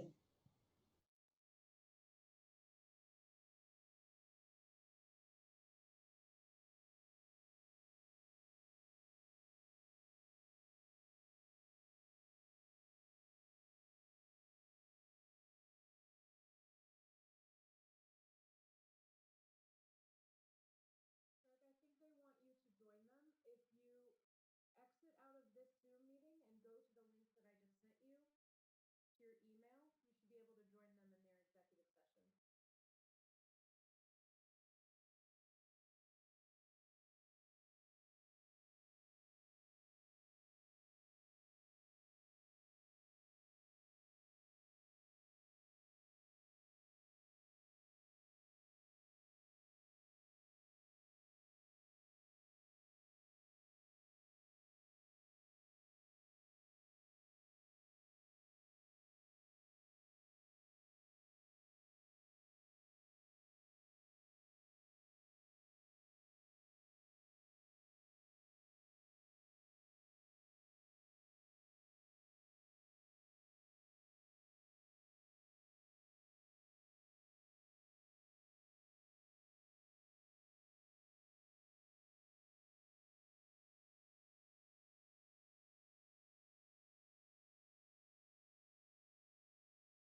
Further discussion? All in favor, please say aye.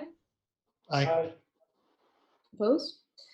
Okay, so we are back, and so I just want to thank all of you who made comments about the garage, and I just want you to know we're going to take those comments under advisement. That's all I've got to say for now. Is there a motion? I'll move that the city council accept the revised garage design as proposed. Second. We have multiple seconds.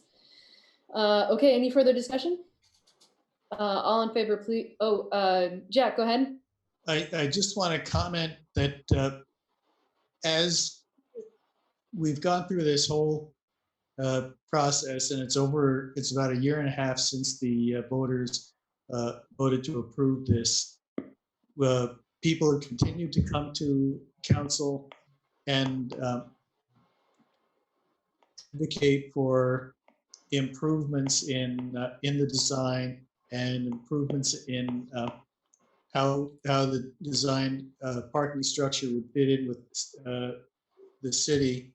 And I think that advocacy has been effective, because over that time we have made significant changes to the design those changes have made the design better than it was when we started out. And so I appreciate the public participation, but I also want to emphasize how responsive, in my view, the city has been to the concerns of the community. Great, thank you. Any further comments? Okay, there's been a motion and a second. All in favor, please say aye. Aye. Aye. Aye. Opposed? Okay, thank you all. And we actually did not take our break while we were in executive session. Yeah, Thank so David, that was you waving goodbye, David? Okay, good. Bye, Stephanie, thank you. And Greg. So we are gonna take a break right now. Let's reconvene at 8:50, 6 whole minutes. Okay. Okay.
we do have a quorum. We could move forward. We'll give, oh, Donna's here. Donna's back. Awesome. Dan? And we have Dan. Great. Well, we're all here. So we're gonna come back from break. Thanks for being so prompt, everybody. That was great. All right. So we had moved some items around. And the next one was the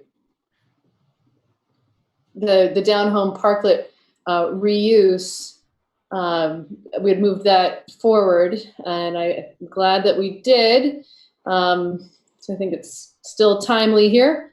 And I know, so Tom Galak is here.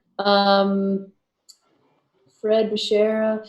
So either Bill or Tom, who would like to explain this situation? I can add if you want me to, okay, or Bill if you want to. Well, J. Morgan's has been offered the opportunity from the down home owners to purchase their parklet and to potentially move it in front of the Capitol Plaza for this summer.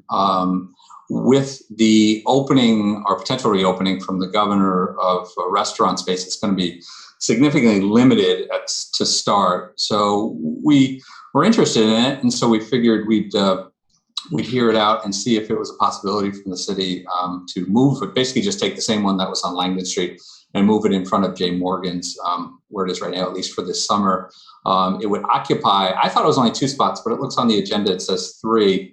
It would occupy the spots right next to the outdoor seating that they already have out there right now, and it would allow for more access to outside seating for this summer for J. Morgan's. So we got this request from Capitol Plaza, from J. Morgan's for this, and we spent all our time on the parklet ordinance. This is one contingency we never really thought about.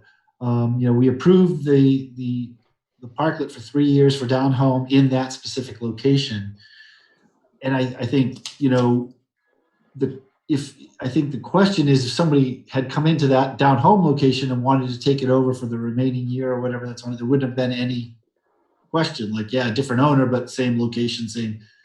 But here, someone wants to move it. Now, I don't think, philosophically, I don't think we from the city have any issue with that. We haven't done the kind of vetting and review that we normally do. There's usually a little traffic safety thing that goes to just make sure where the location's going to be and all that stuff.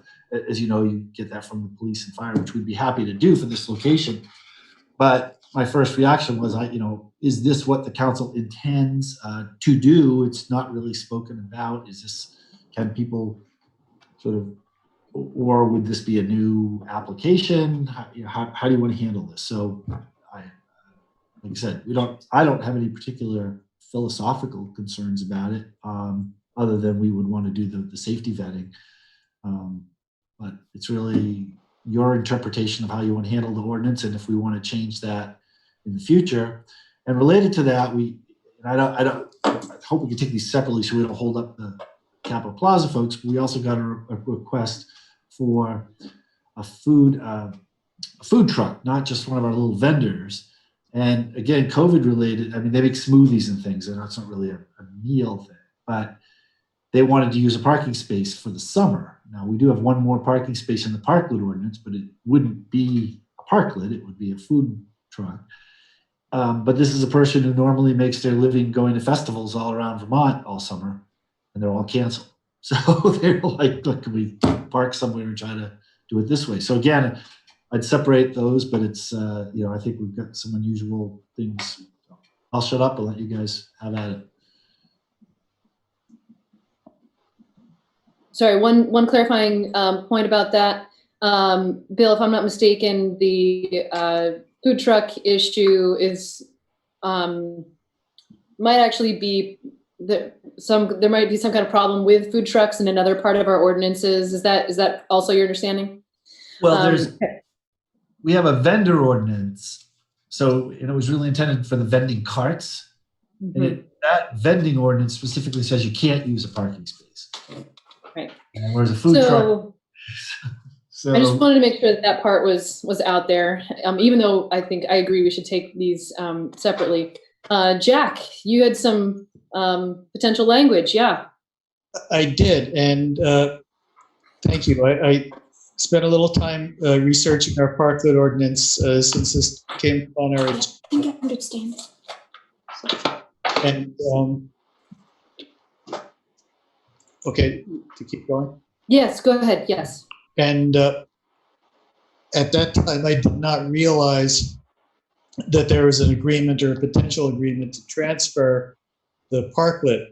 And there actually is one line in the ordinance about transferring parklets, which says the applicant's interest in the agreement under section 7 is not assignable without the prior consent of the city. So that seems to be a negative pregnant, and it seems to be saying that in fact it can be assigned with the approval of the city. Now the right that Down Home Restaurant has in this parklet is for one year left of a 3-year agreement and 3 spaces, and the ordinance has been amended to say 2 spaces so that when this parklet the permit expires, the next year would only be eligible for 2 spaces, not 3. But I think it would be great. I think that all the good things about parklets and why we like them are carried out in allowing this to be transferred and moved to a different location.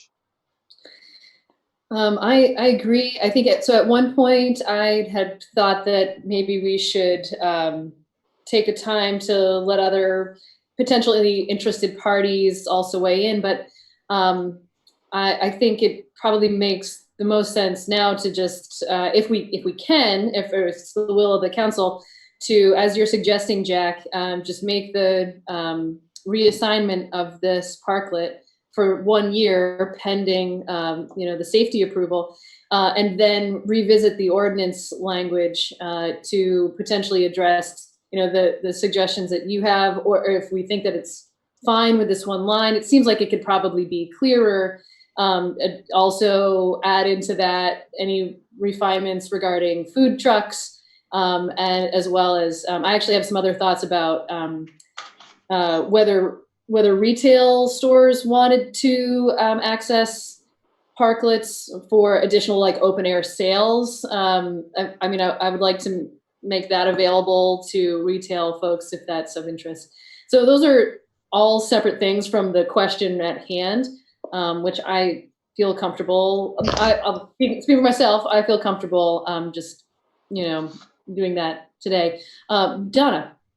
Well, I'm not sure why, Tom, you chose to take over Down Home, because the parklet has 2 functions. One is the space, which Down Home had next to their place, and then it's what they constructed in it that they're actually wanting to use over on State Street. So I see it as a new application that just happens to be using the furnishings of a parklet we're familiar with.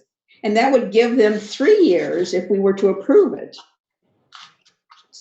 So I would think you'd be better off just saying this is a new application, great, and that you're reusing a parklet, so we're familiar with what it looks like, and move on it. Tom, do you have a preference there? Well, the 3 years would be better, obviously, because we could, we were approached, so we didn't, this was an option that they approached us. We haven't purchased it yet, pending city approval. So if it doesn't happen, we probably won't do it. We would obviously appreciate 3 years versus 1 year, because it would give us a chance to, I don't know, obviously this year is the most important because we have limited ability to keep people inside. And I know the governor's proposal is probably opening up with 25% capacity to start, which is going to be very difficult for anyone to start with. So I would suggest Donna's suggestion of 3 years would be what we would approve, or we would significantly appreciate. Jack. We've got a difficulty with that because the application period is from November 1st to February 1st. So- I know, but in these times, give me a break. I know, November 1st to February, but we weren't doing them then, were we? Well, we, Down Home was closed during 2/3 of that period, so. it's kind Well, of- but if somebody were applying for Down Home's actual location, then that would really affect it. But right now, I see it as just parklet space that they're requesting, that they're going to reuse the material from another space. And I think the only issue, and again, I'd be happy if they got 3 years, it'd be fine. The issue that Jack referenced is I think we changed the ordinance to say that they can only be 2 spaces. So if this was a new application for 3 spaces for 3 years, we may not be able to approve it. Whereas we can transfer an existing 1 year and then figure out when we're doing drafting, maybe we'll go back to allowing 3 spaces or grandfathering 3 spaces, or, however we want to deal with that. But that would be the. Could we not make it an exception because they are reusing something that we feel that is a good parklet?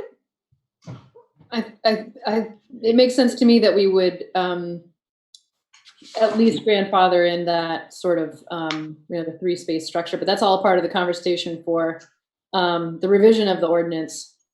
The other issue, and again, and I'm just saying this to keep everyone honest, is if we were going to do this as a new application, then it should be on an agenda to give abutters and everybody the chance to weigh in on it. If it's an extension of 1 year being moved, we can say, well, if we're going to do that, and if they want to re-up it, then they've got to go through the full application process, and people can come in and all that, because you can be sure that we'll hear about 3 parking spaces on State Street, although maybe not this summer, but we will.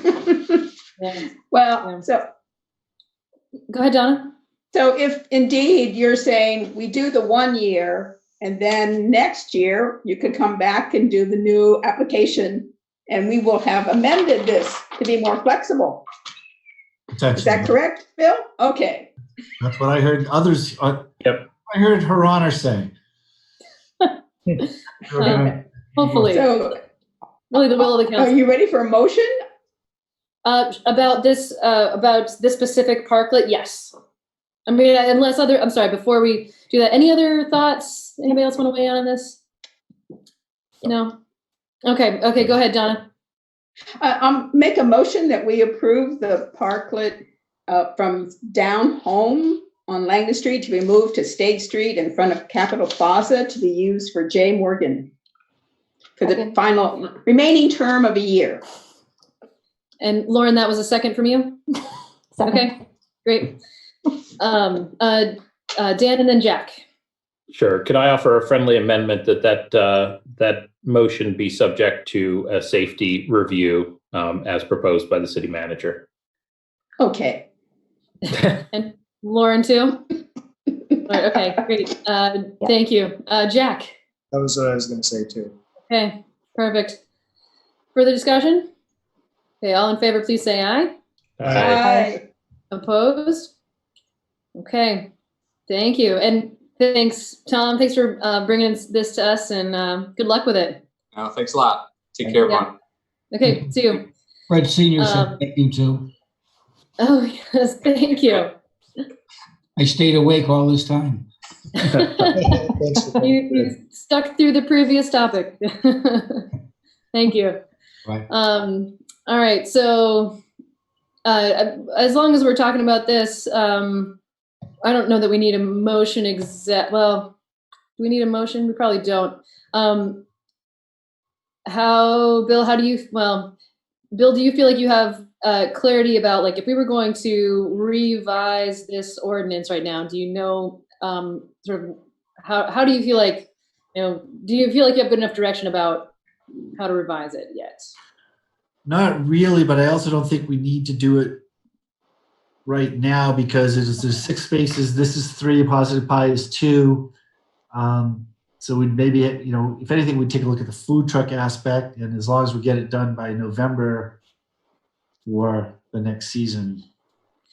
Well, I mean, if there's this lady who's hoping to have a food truck this summer, seems like it would. So I guess the question is maybe begin, with the end in mind, right? What are people generally favorable to that or not? If they are, then we can figure out how to propose an amendment or whatever, what needs to happen to make that happen. If people feel like we don't want food trucks taking up parking spaces, then I think it's what's the policy we're trying to get at, and then we can draft. Lauren, then Connor. I would just offer. I mean, I think it came up a little bit before, but just having more options for outdoor opportunities and seating. I mean, this entire summer is going to be so challenging for our restaurants, for our businesses. So, and, for people who want to come enjoy our downtown. So having options and opportunities, including parklets, certainly we could get some input from the existing restaurants that are already going to be struggling like that. I think that dynamic is worth thinking through for the food truck specifically. But I think outdoor spaces in general, more picnic benches, maybe like more opportunities, like how are we getting places where people can sit and get food and take it outside or other things to enjoy so that we can encourage folks to be eating in our great restaurants. So I think like that approach and what policies can help support that for this year, and whether or not that's a long-term for everything, or at least just to get us through this really challenging time. Connor. I was going to say essentially the same thing. I think the ordinance as written is pretty sound, but pretty exceptional times here. And when you say like maybe retail wants to get out on the street, that seems like a wise way to carry forward. So I'd love to pass something that at least gives us some flexibility to maybe have more parklets. Maybe relieve some of the restrictions just in the meantime there. I think it's worth having a think anyways. I agree. Sorry, go ahead, Bill, and then Donna. Nope, okay, go ahead, Donna. Well, I was just going to support. Lauren made a suggestion about just even having picnic tables in some parking spaces for the summer. That, again, encouraging people to have a space to sit, whether it's right in front of an eatery or retail. It just gives them a gathering space this summer. And if we had picnic tables in our network of city equipment that we could possibly bring down to the city streets and look at that. As well as some suggestions we've had for the summer of turning a lot more parking spaces into other things. And whether that's some one-way street or closing Langdon, but giving ways that we can be together and still have our distance that we need. So I'll just say, Mayor and I talked about this a little bit this week about, some of these requests we're getting, and it might make sense to think about these comprehensively and maybe make a sort of an emergency ordinance effective only for 2020 for now, and then see how some of these things work. And if we like the ideas, we can continue them, but really, just say, hey, we're going to bend the rules because we think we will have less parking, less traffic need this year than other years. I will say there's bending the rules and then there's safety. And I know that the transportation people have great concern of people sitting in parking spaces next to a travel way without proper protection. And the parklets that we have been specifically constructed. They're built to. They've got the sort of crash bar in them, and they've got obviously they're at high speed. They're not going to protect somebody, but at sort of low speeds along our street, if a car bumps into them, they're protection for people that are sitting there. A picnic table doesn't do that, or even a retail space. So I think we should be thinking about ways we can do this, but just. There's doing, I think we should be as exceptional as we can be for our merchants, at the same time, not putting somebody in harm's way. Agreed. Jack, go ahead. I think it's a bigger discussion. I think that I don't think we're close to being in a position to tell Bill, here are your marching orders, here's what you should write up. Then I'm happy to have that bigger discussion, probably not tonight, since some of these other proposals I never even heard about before tonight, but. And we should hear from Maybe them themselves what they want. Yeah. Maybe this is something that we can put on the agenda for next time, if it's not already too full. It's fine with me. Yeah. Okay. And so I guess when I say put this on the agenda, what I mean there is exploration of some kind of emergency 2020 ordinance changes. And maybe we could purposefully invite Montpelier Live or the MDC to participate in what they're hearing as needs or wants from the community, from the downtown businesses, and go from there. Jay, did you have something? Oh, just that you read my mind, and I think that it would make absolute sense to have Montpelier Live, because they're so in touch with city businesses, be the aggregate and put together some proposals that we could consider. Whether we could decide how far along we want those proposals to be. It could be that they were just ideas or very specific proposals, but either way, I think that they would be the perfect conduits to gather all those ideas from merchants. Yeah. Especially if we were able to ahead of time say, here are some things that we're thinking about. Like giving people something to respond to is sometimes a good way to get people to, generate ideas even themselves. So, okay. Anything else on this topic? Okay. So I just want to check in about the 5 Home Farm Way topic. Alec has been on the line here this whole time, and I know this is probably what he wanted to talk about. Unless there's urgency for this tonight, I would, I don't know, how do we feel about putting that one off? Because this one feels like it's not going to be a short conversation. Yeah, go ahead, Donna. Sorry. Not only that, but I couldn't get the document open. I don't know if anyone else had trouble with it, but maybe they could be resent. I don't know why. I've tried several different devices and I can't get it open. The document from Jamie Duggan? The one that's attached to the agenda. Is there a separate one that I should be looking for? There's one document. Okay. But I think I should put it off and do it justice. Thank you. Jack, do you have anything further? Yeah, I was just going to say, it doesn't require us to act tonight, so yeah. I think we can take some time. Okay, and Lauren, yeah.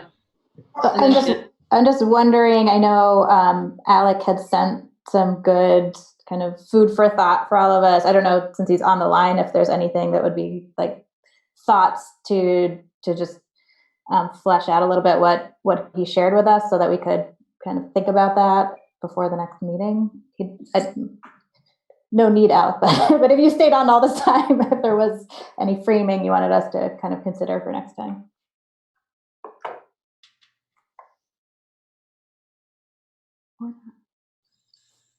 Oh, there's Alec. Yeah. So knowing that we're not going to have a full discussion tonight, but you can frame it up for us.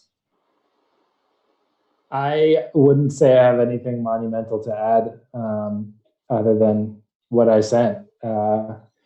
So it's a nice suggestion. I wish I had more to offer, but I think it's going to be more of a discussion for you all. The ball's in your court as far as I could see it. And I think the HCB is looking for guidance from City Council, in addition to the parks and everybody else. So boy, good luck. It's a very complicated scenario, and I think there's a lot of unanswered questions, and I think you're wise to put it off, and maybe it'll give folks a chance to really do a deep dive on what's involved here, if you haven't already. It's a complicated one. Okay. Well, thank you. And let's plan on taking this up next time. Okay. All right, so moving on to, we're not doing chapter 3. So the coronavirus and related issues update. And I know also Dan Jones has been hanging out on the line here. Thank you, Dan, for doing that. I assume we're going to start with Cameron, and then we'll shift to Dan. All right. So I did send out a memo earlier today. I just wanted to walk through that so that the greater community can hear sort of our updates. I just sort of want to put out a disclaimer as the weather is getting warmer and we're all wanting to go outside more. I really do want us to urge folks to remember that the coronavirus is still a very present health threat. The state is slowly starting its phased reopening, but that isn't the time to let up on any of our mitigation strategies. Folks really do need to continue to practice physical distancing from each other, wear masks when you're outside around other people, and to choose activities that keep you away from others. We're doing really well in Vermont because we're doing really well at those mitigation strategies. So I do want to put that message out there. There's quite a few state updates since last time we spoke. Governor Scott on April 24th added Addendum 11 to his executive order that started sort of directing folks to start opening again. It also required all of our employers who have been open or are starting to reopen to give their employees a VOSHA training, which the City of Montpelier staff has completed. On May 4th, Governor Scott amended Addendum 3 of his executive order, allowing healthcare providers to begin to provide non-essential outpatient clinic visits. So that amendment details the specific measures that are required for those folks to open, if you would like details there. On May 1st, he issued Addendum 12, requiring that traveling and commuting public should wear face coverings over their nose and mouth when they're using public transportation. That includes buses and in ride service. On May 6th, he issued Addendum 13, where he stated that the stay home, stay safe order remains in effect, but he does allow now gatherings of 10 or fewer. And that was sort of related to outdoor activities, making sure that Vermonters have the option to go outside and have activities that are low or no direct contact with 10 and fewer. I'm sorry, my lights just went out.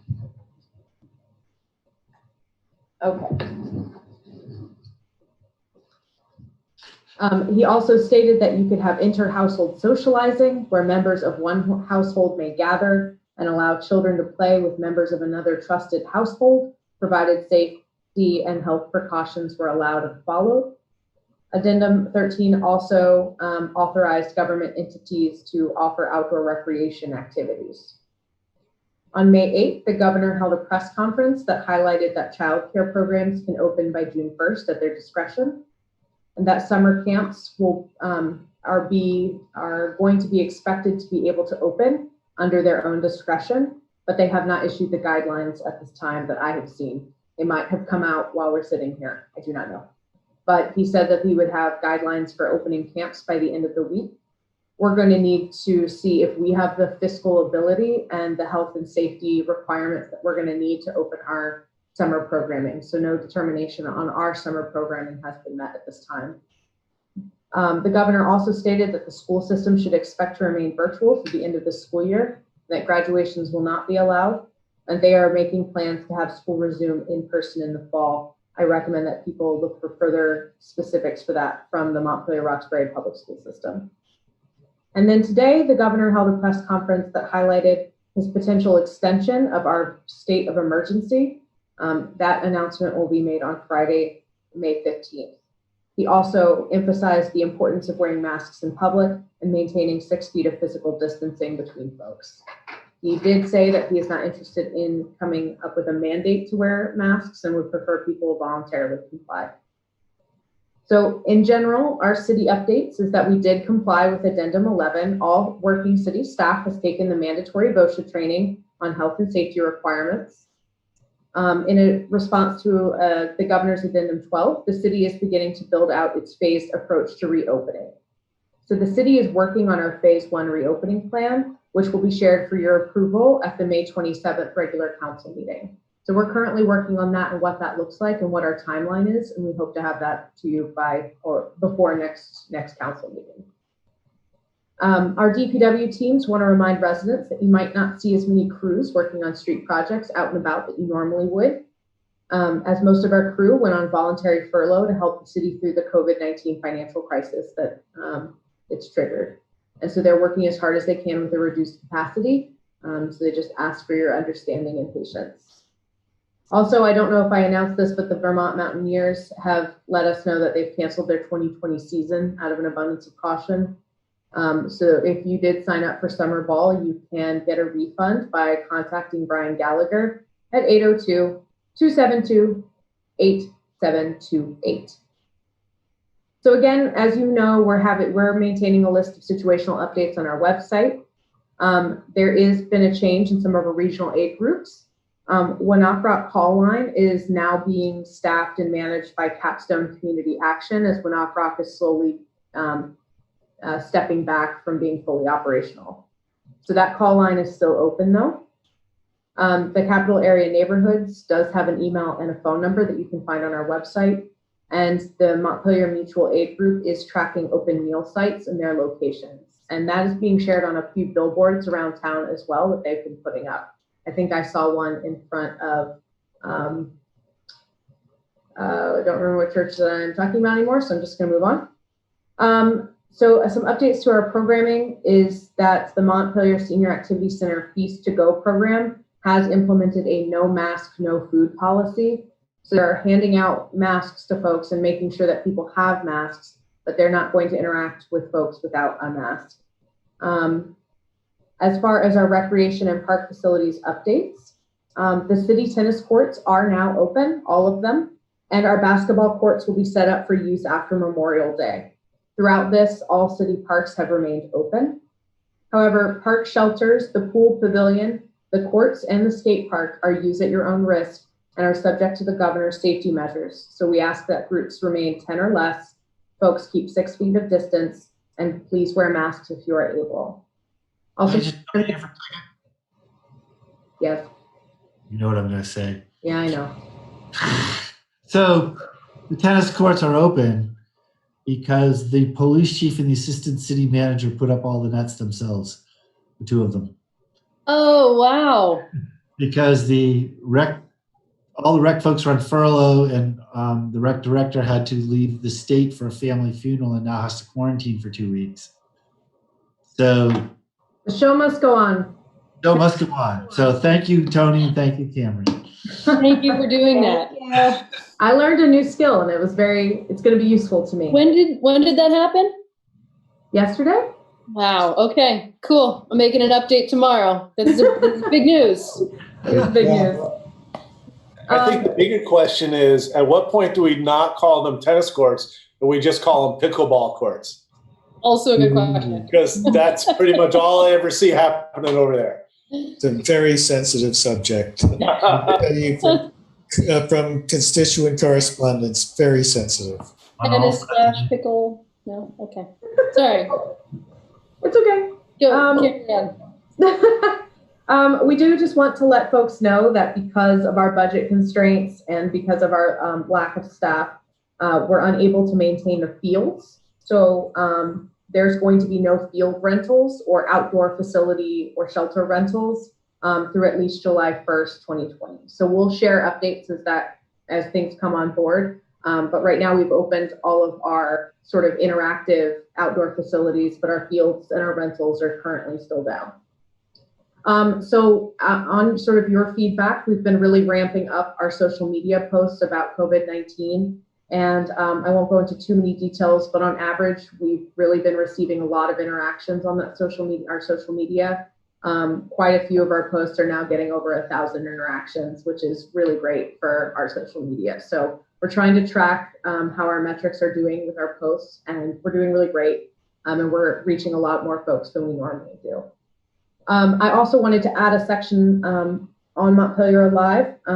They are currently strategizing on their reopening tactics. They're helping local community businesses figure out how they want to open and what their plans are, sort of in light of the governor's orders. So they asked for sort of patience while they're working that out, but any updates for businesses can be found at montpelieralive.org. And then they did partner with the Center for Women in Enterprise and have hired I should also say they've also partnered with the MDC to hire Jean Kistner as Montpelier's recovery navigator. So she can help businesses figure out their reopening plans and help them figure out the money situation that they might be in. She can be reached at Jean, which is JEAN at excellenceinOPS.com. So I just wanted to announce that publicly. So I want to sort of turn it over to Dan, who's been super patient and great in this meeting. He has a capital area neighborhoods project update for you, which I think is very exciting. So thank you. Thank you. And go for it, Dan. Thank you again for your patience. Hi. Well, basically, we sent out the whole thing. What I'm kind of proud to say is that we've had almost 35 people step up to be neighborhood coordinators and volunteer on this, and which is actually more than the MMA has actually turned up as people who needing help specifically so far. The people are informationally interested, but there hasn't been the demand we thought in terms of the actual services. What we're beginning to find now is actually people wondering about more economic issues, that the lack of work and stuff is showing sort of anecdotally that people are becoming increasingly worried. So this is an area that we'd like to be able to bring up a little bit more. One of the things that we've, I stuck a bit in the report. I've tried to talk to Ann about, et cetera, but a number of the neighborhoods are discovering there are parts of the neighborhood that are easy to identify if they kind of know each other. They've got email addresses and things like that. And then there are the rental areas, like along Elm Street, along Berry Street, et cetera, which are a little harder to actually get in touch with folks without some more direct manner. And we've had a request from people that the suggestion request that maybe we could have some sandwich boards that would give information on how to get in touch with the local coordinators in the neighborhood, so that people know where to find help, et cetera.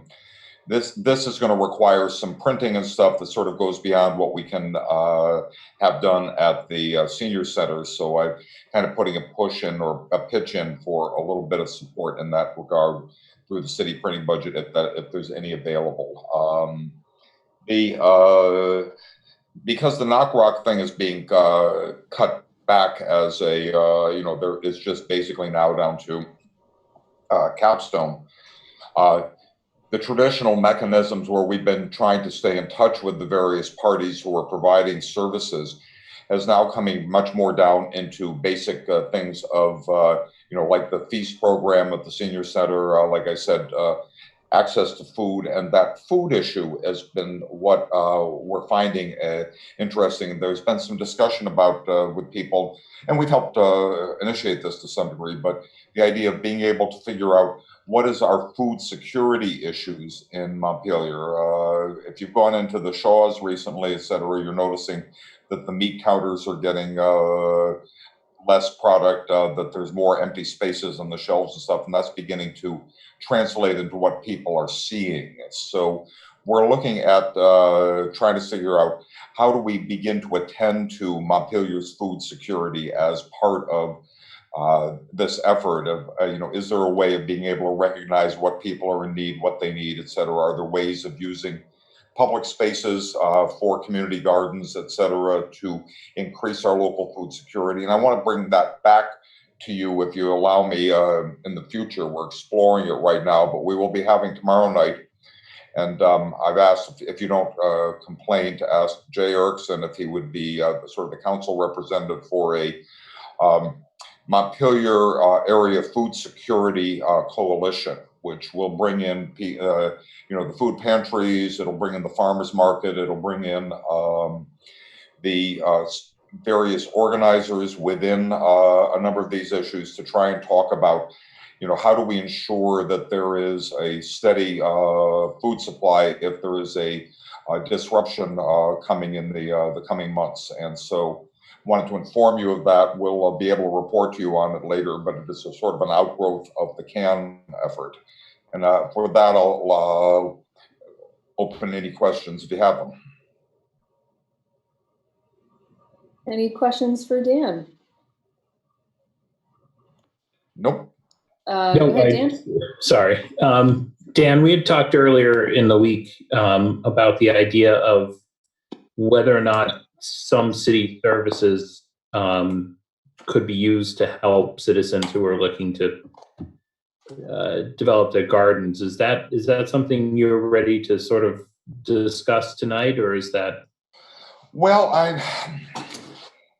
I've been kind of informed that there is no resources for that, so that's why I'm hesitant to try and ask for what there isn't. I know, having talked to Alec Ellsworth, et cetera, that he says, well, this is stuff they would like to help with because he's a strong believer in the public garden thing, and I would, it's the kind of thing I would hope that the council would be open to considering. Like I said, if the food security issue is becoming, more recognized.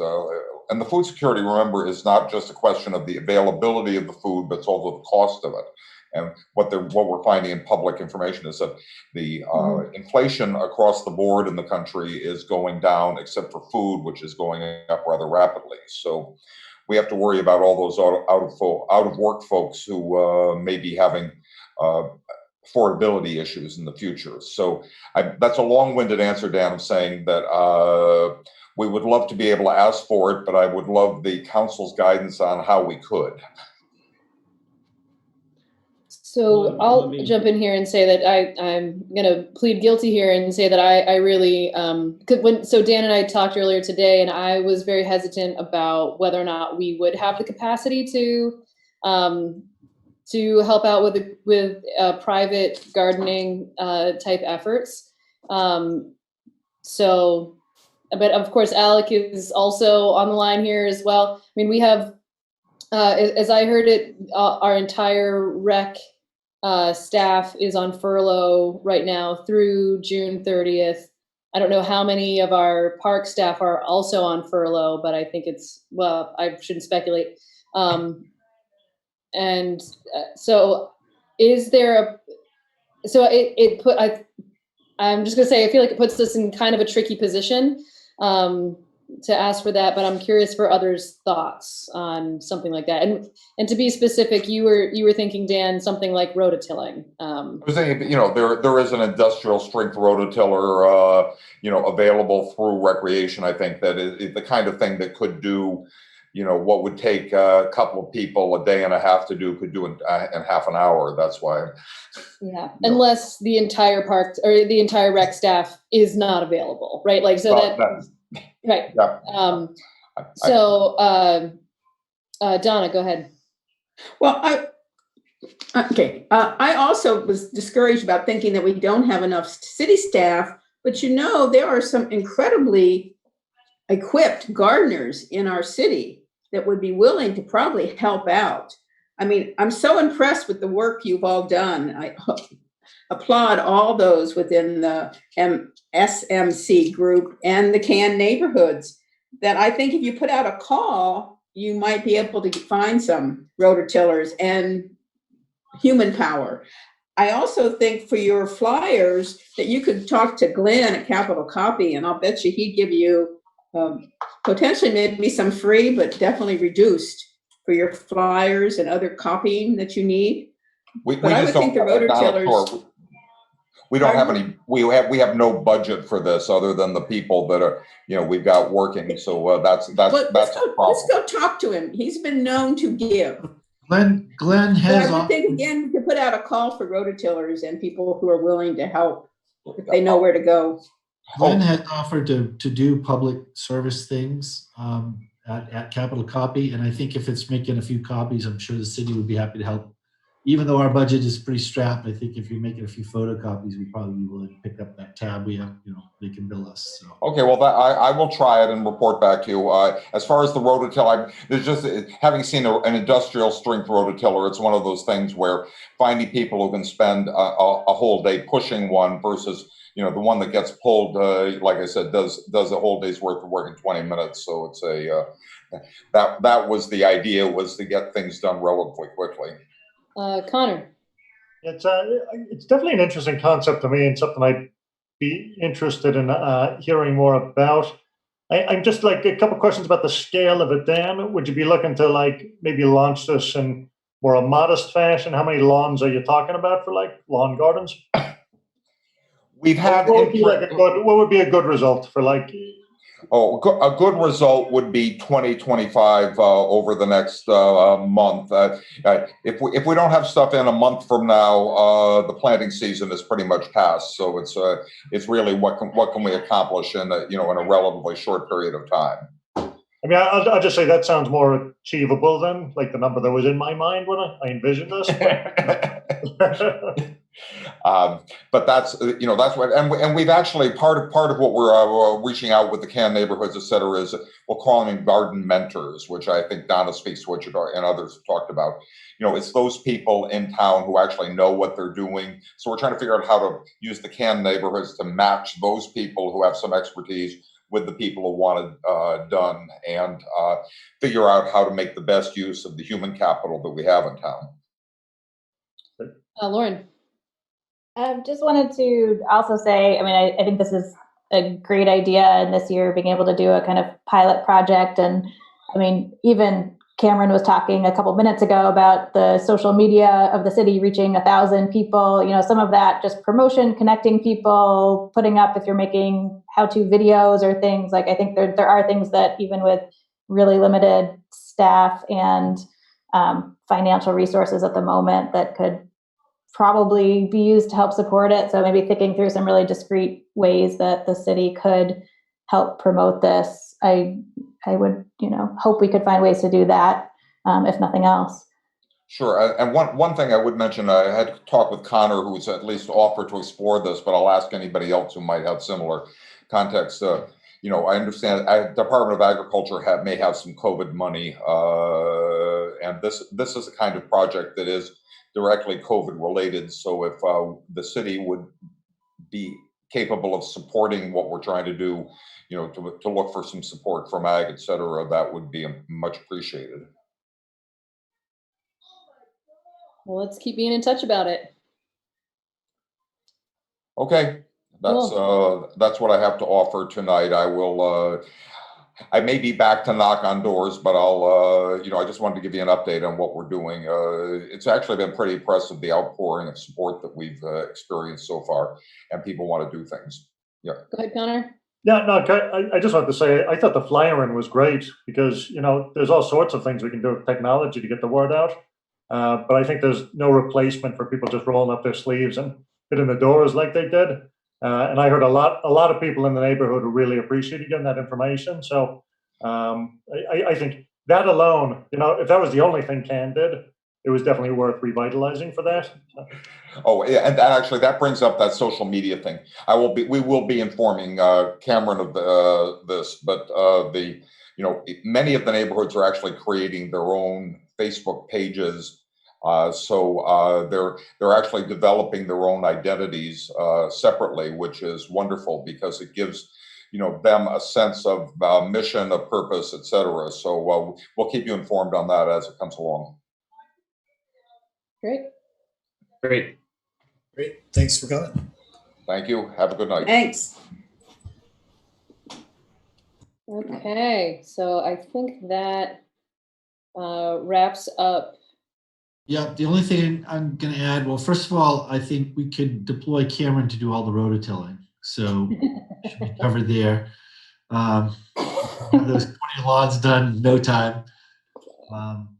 But after she and Tony figured that up, no. The only other thing, and I mentioned to you earlier in executive session, but just publicly, I believe there's going to be an announcement as early tomorrow about a new fund to benefit downtown directly related to COVID-19 and supporting our local businesses. A group of private individuals have put this together. They've raised some private money, and as soon as we have more details about what it is and how people can donate to it, city will certainly help partner get that word out about that. So it's very exciting to see not only some local individuals, but some big local businesses really stepping up to help their more struggling neighbors.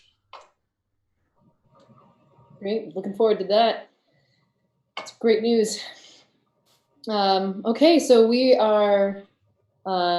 do have an other executive session scheduled for this evening. So what's that? And strategic plan too. Oh, and strategic plan. Oh my goodness. Okay, sorry, I forgot about that. 9. It's only like the most important thing for the year. Okay, so it's 9:42. I think we can do this. The executive session should be very short, unless you don't want it to be. I mean, it's just updating you on who the 3 finalists are for the police chief. So. Okay, unless folks would prefer to not do the strategic plan tonight. Or just approve it as presented. Yeah. Your work.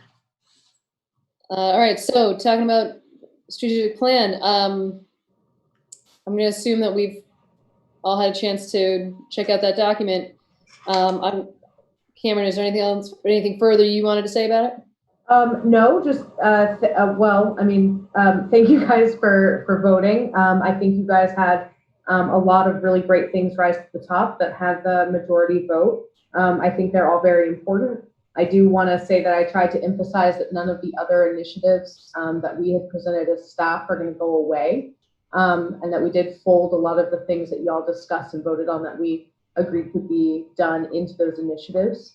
So that will be presented in full when we finish this document. We'll have all of those department level work plans up once we finalize those. So it kind of goes, strategic plan and then our department initiatives. So nothing is like really going away that we presented to you. So all of your goals have something that support it through this year. Just the ones that you guys have highlighted, the 9 that you have highlighted as your priorities are what's going to help us guide us through this year. Doesn't mean that your goals are not being touched if you didn't vote that into the top 9. So just thank you. I thought this was a really great strategic plan, and I'm very excited to hear your feedback. I also want to say that Jasmine Nicely, our assistant in our office, has really helped me make a better aesthetic version of this document. So when you all approve it, I have some really exciting visuals to share with you. Cool. So I think the question here is, these are essentially what you said were your top priorities. Now, this is your chance to sort of truth that out and either try to lobby each other to change them or go with them, or before you, or just adopt them. But I think that's what the question before you is this, anybody want to try to sway other votes? I think we provided everything that got votes, right? Yes, in the email that. In the email, right? I was happy with this. Not all of the things of my 10 made it onto this list, but you know what? They're, as Cameron said, they're not going away. So I think that's fine. Other comments? Jack?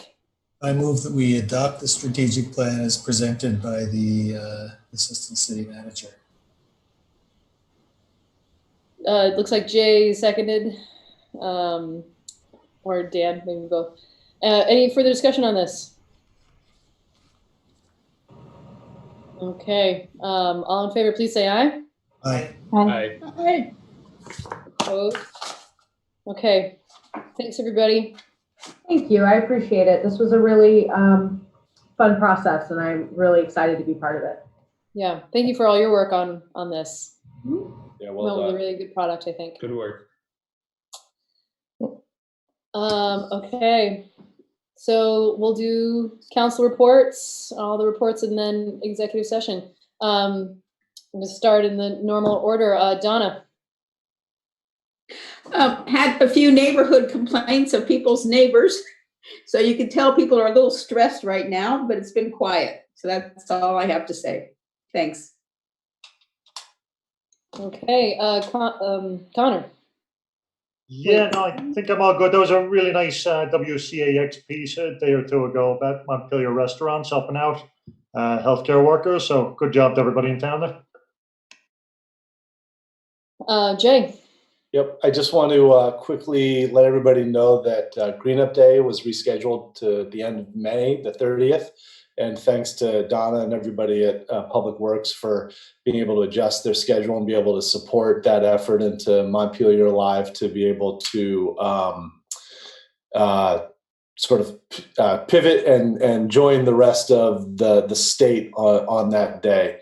The other piece is it's just a little bit of follow up from what Dan was talking about. Is I'm really happy to be a part of the coalition that Dan and Montpelier, Sustainable Montpelier, are putting together around food security. Dan really has put together a strong collaborative group of folks looking at everything from small front yard gardens up to larger scale security that could affect our community. So I think we could all expect more from that group moving forward. So just want to let everybody know about that. Great. Dan. Actually, I'll just echo some of the other comments of the councilors. Okie dokie. Jack. Thank you. I just wanted to note, we didn't mention this earlier, but I wanted to note the death last month of Corky Nielsen. Some of you may remember Corky. Corky served on moved to Montpelier in 1972, lived here ever since then. And he was served 3 terms on the city council back in the late 80s and early 90s. He obviously loved the city of Montpelier. He did a lot for the community. There was a time back in 1992 when I, on behalf of some community activists, sued the city council, actually named the mayor and each member of the city council as defendants, including Corky, and I went out to his house to serve him with the complaint, and he never was any less friendly to me after that, and good for him for doing that. There's also a great story that I didn't personally witness, but a story of one night when the city council meeting was going on and Corky was sitting at home watching it on television, and he was so upset about something that he heard that he got out of his chair, pulled his boot and coats on over his pajamas, got in his car and drove down to city council to give the council some. So Corky was a real character and a great resident here, and it's just sad to see him go. Yeah, I witnessed that. Yeah. All right, Lauren. Only thing I would add, which I think Mayor, you might speak to more, but I know most of the committees are on pause right now, but the group working on the energy ordinance was able to have a couple conversations because there is a grant opportunity. So we can update you all, but it's exciting in these really challenging times that maybe there could be some funding to help us put in place this project that will help us towards our net zero community goal. So fingers crossed on that, and we can keep you all updated, but it's exciting when some positive news could possibly be coming. So great. That's it for me. Well, and I don't necessarily need to add more to that. I am just going to say I'm really excited that the tennis courts are open. That's a big deal. So I'm going to leave it at that. John, do you have anything to add?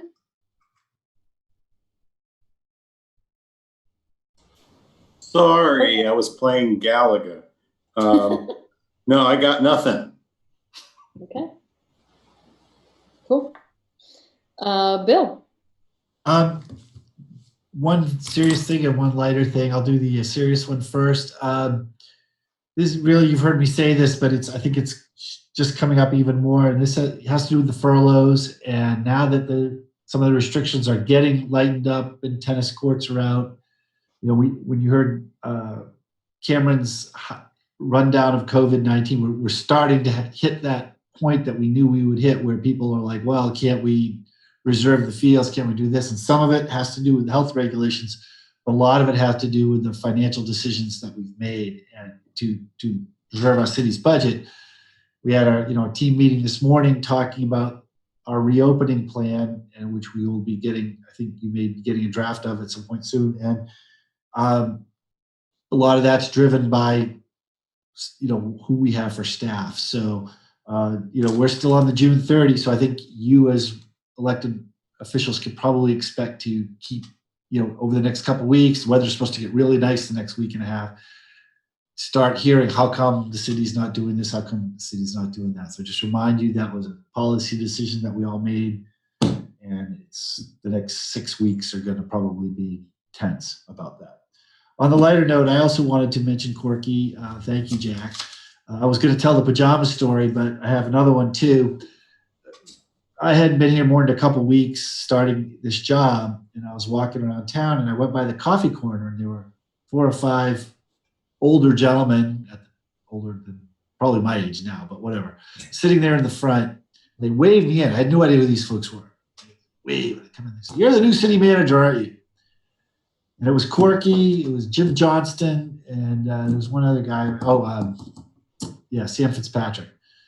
And they're sitting there, and they said, "Listen, if you ever want to know what's going on in the town, you ever want to know how a bond issue is going to go, how the budget vote's going to go, you come down and you talk to us and have coffee. And whatever we tell you, the other thing's going to happen." And that actually proved to be pretty true. So it was a good bellwether. That's pretty funny. That's all I get. Okay. All right. So that is the end of our regular business for this evening. We have a quick executive session, and we are not going to likely return to make any decisions after that. Jack. Pursuant to 1 VSA section 313A3, I move we go into executive session to discuss the appointment of a public official. I'll second. Okay. Further discussion? All in favor, please say aye. Aye. Aye. Opposed? John, I'll get the notes from here. Okay. So we leave this meeting and go to the other one. Okay. Bye. See you later. See you over there. Bye. Bye.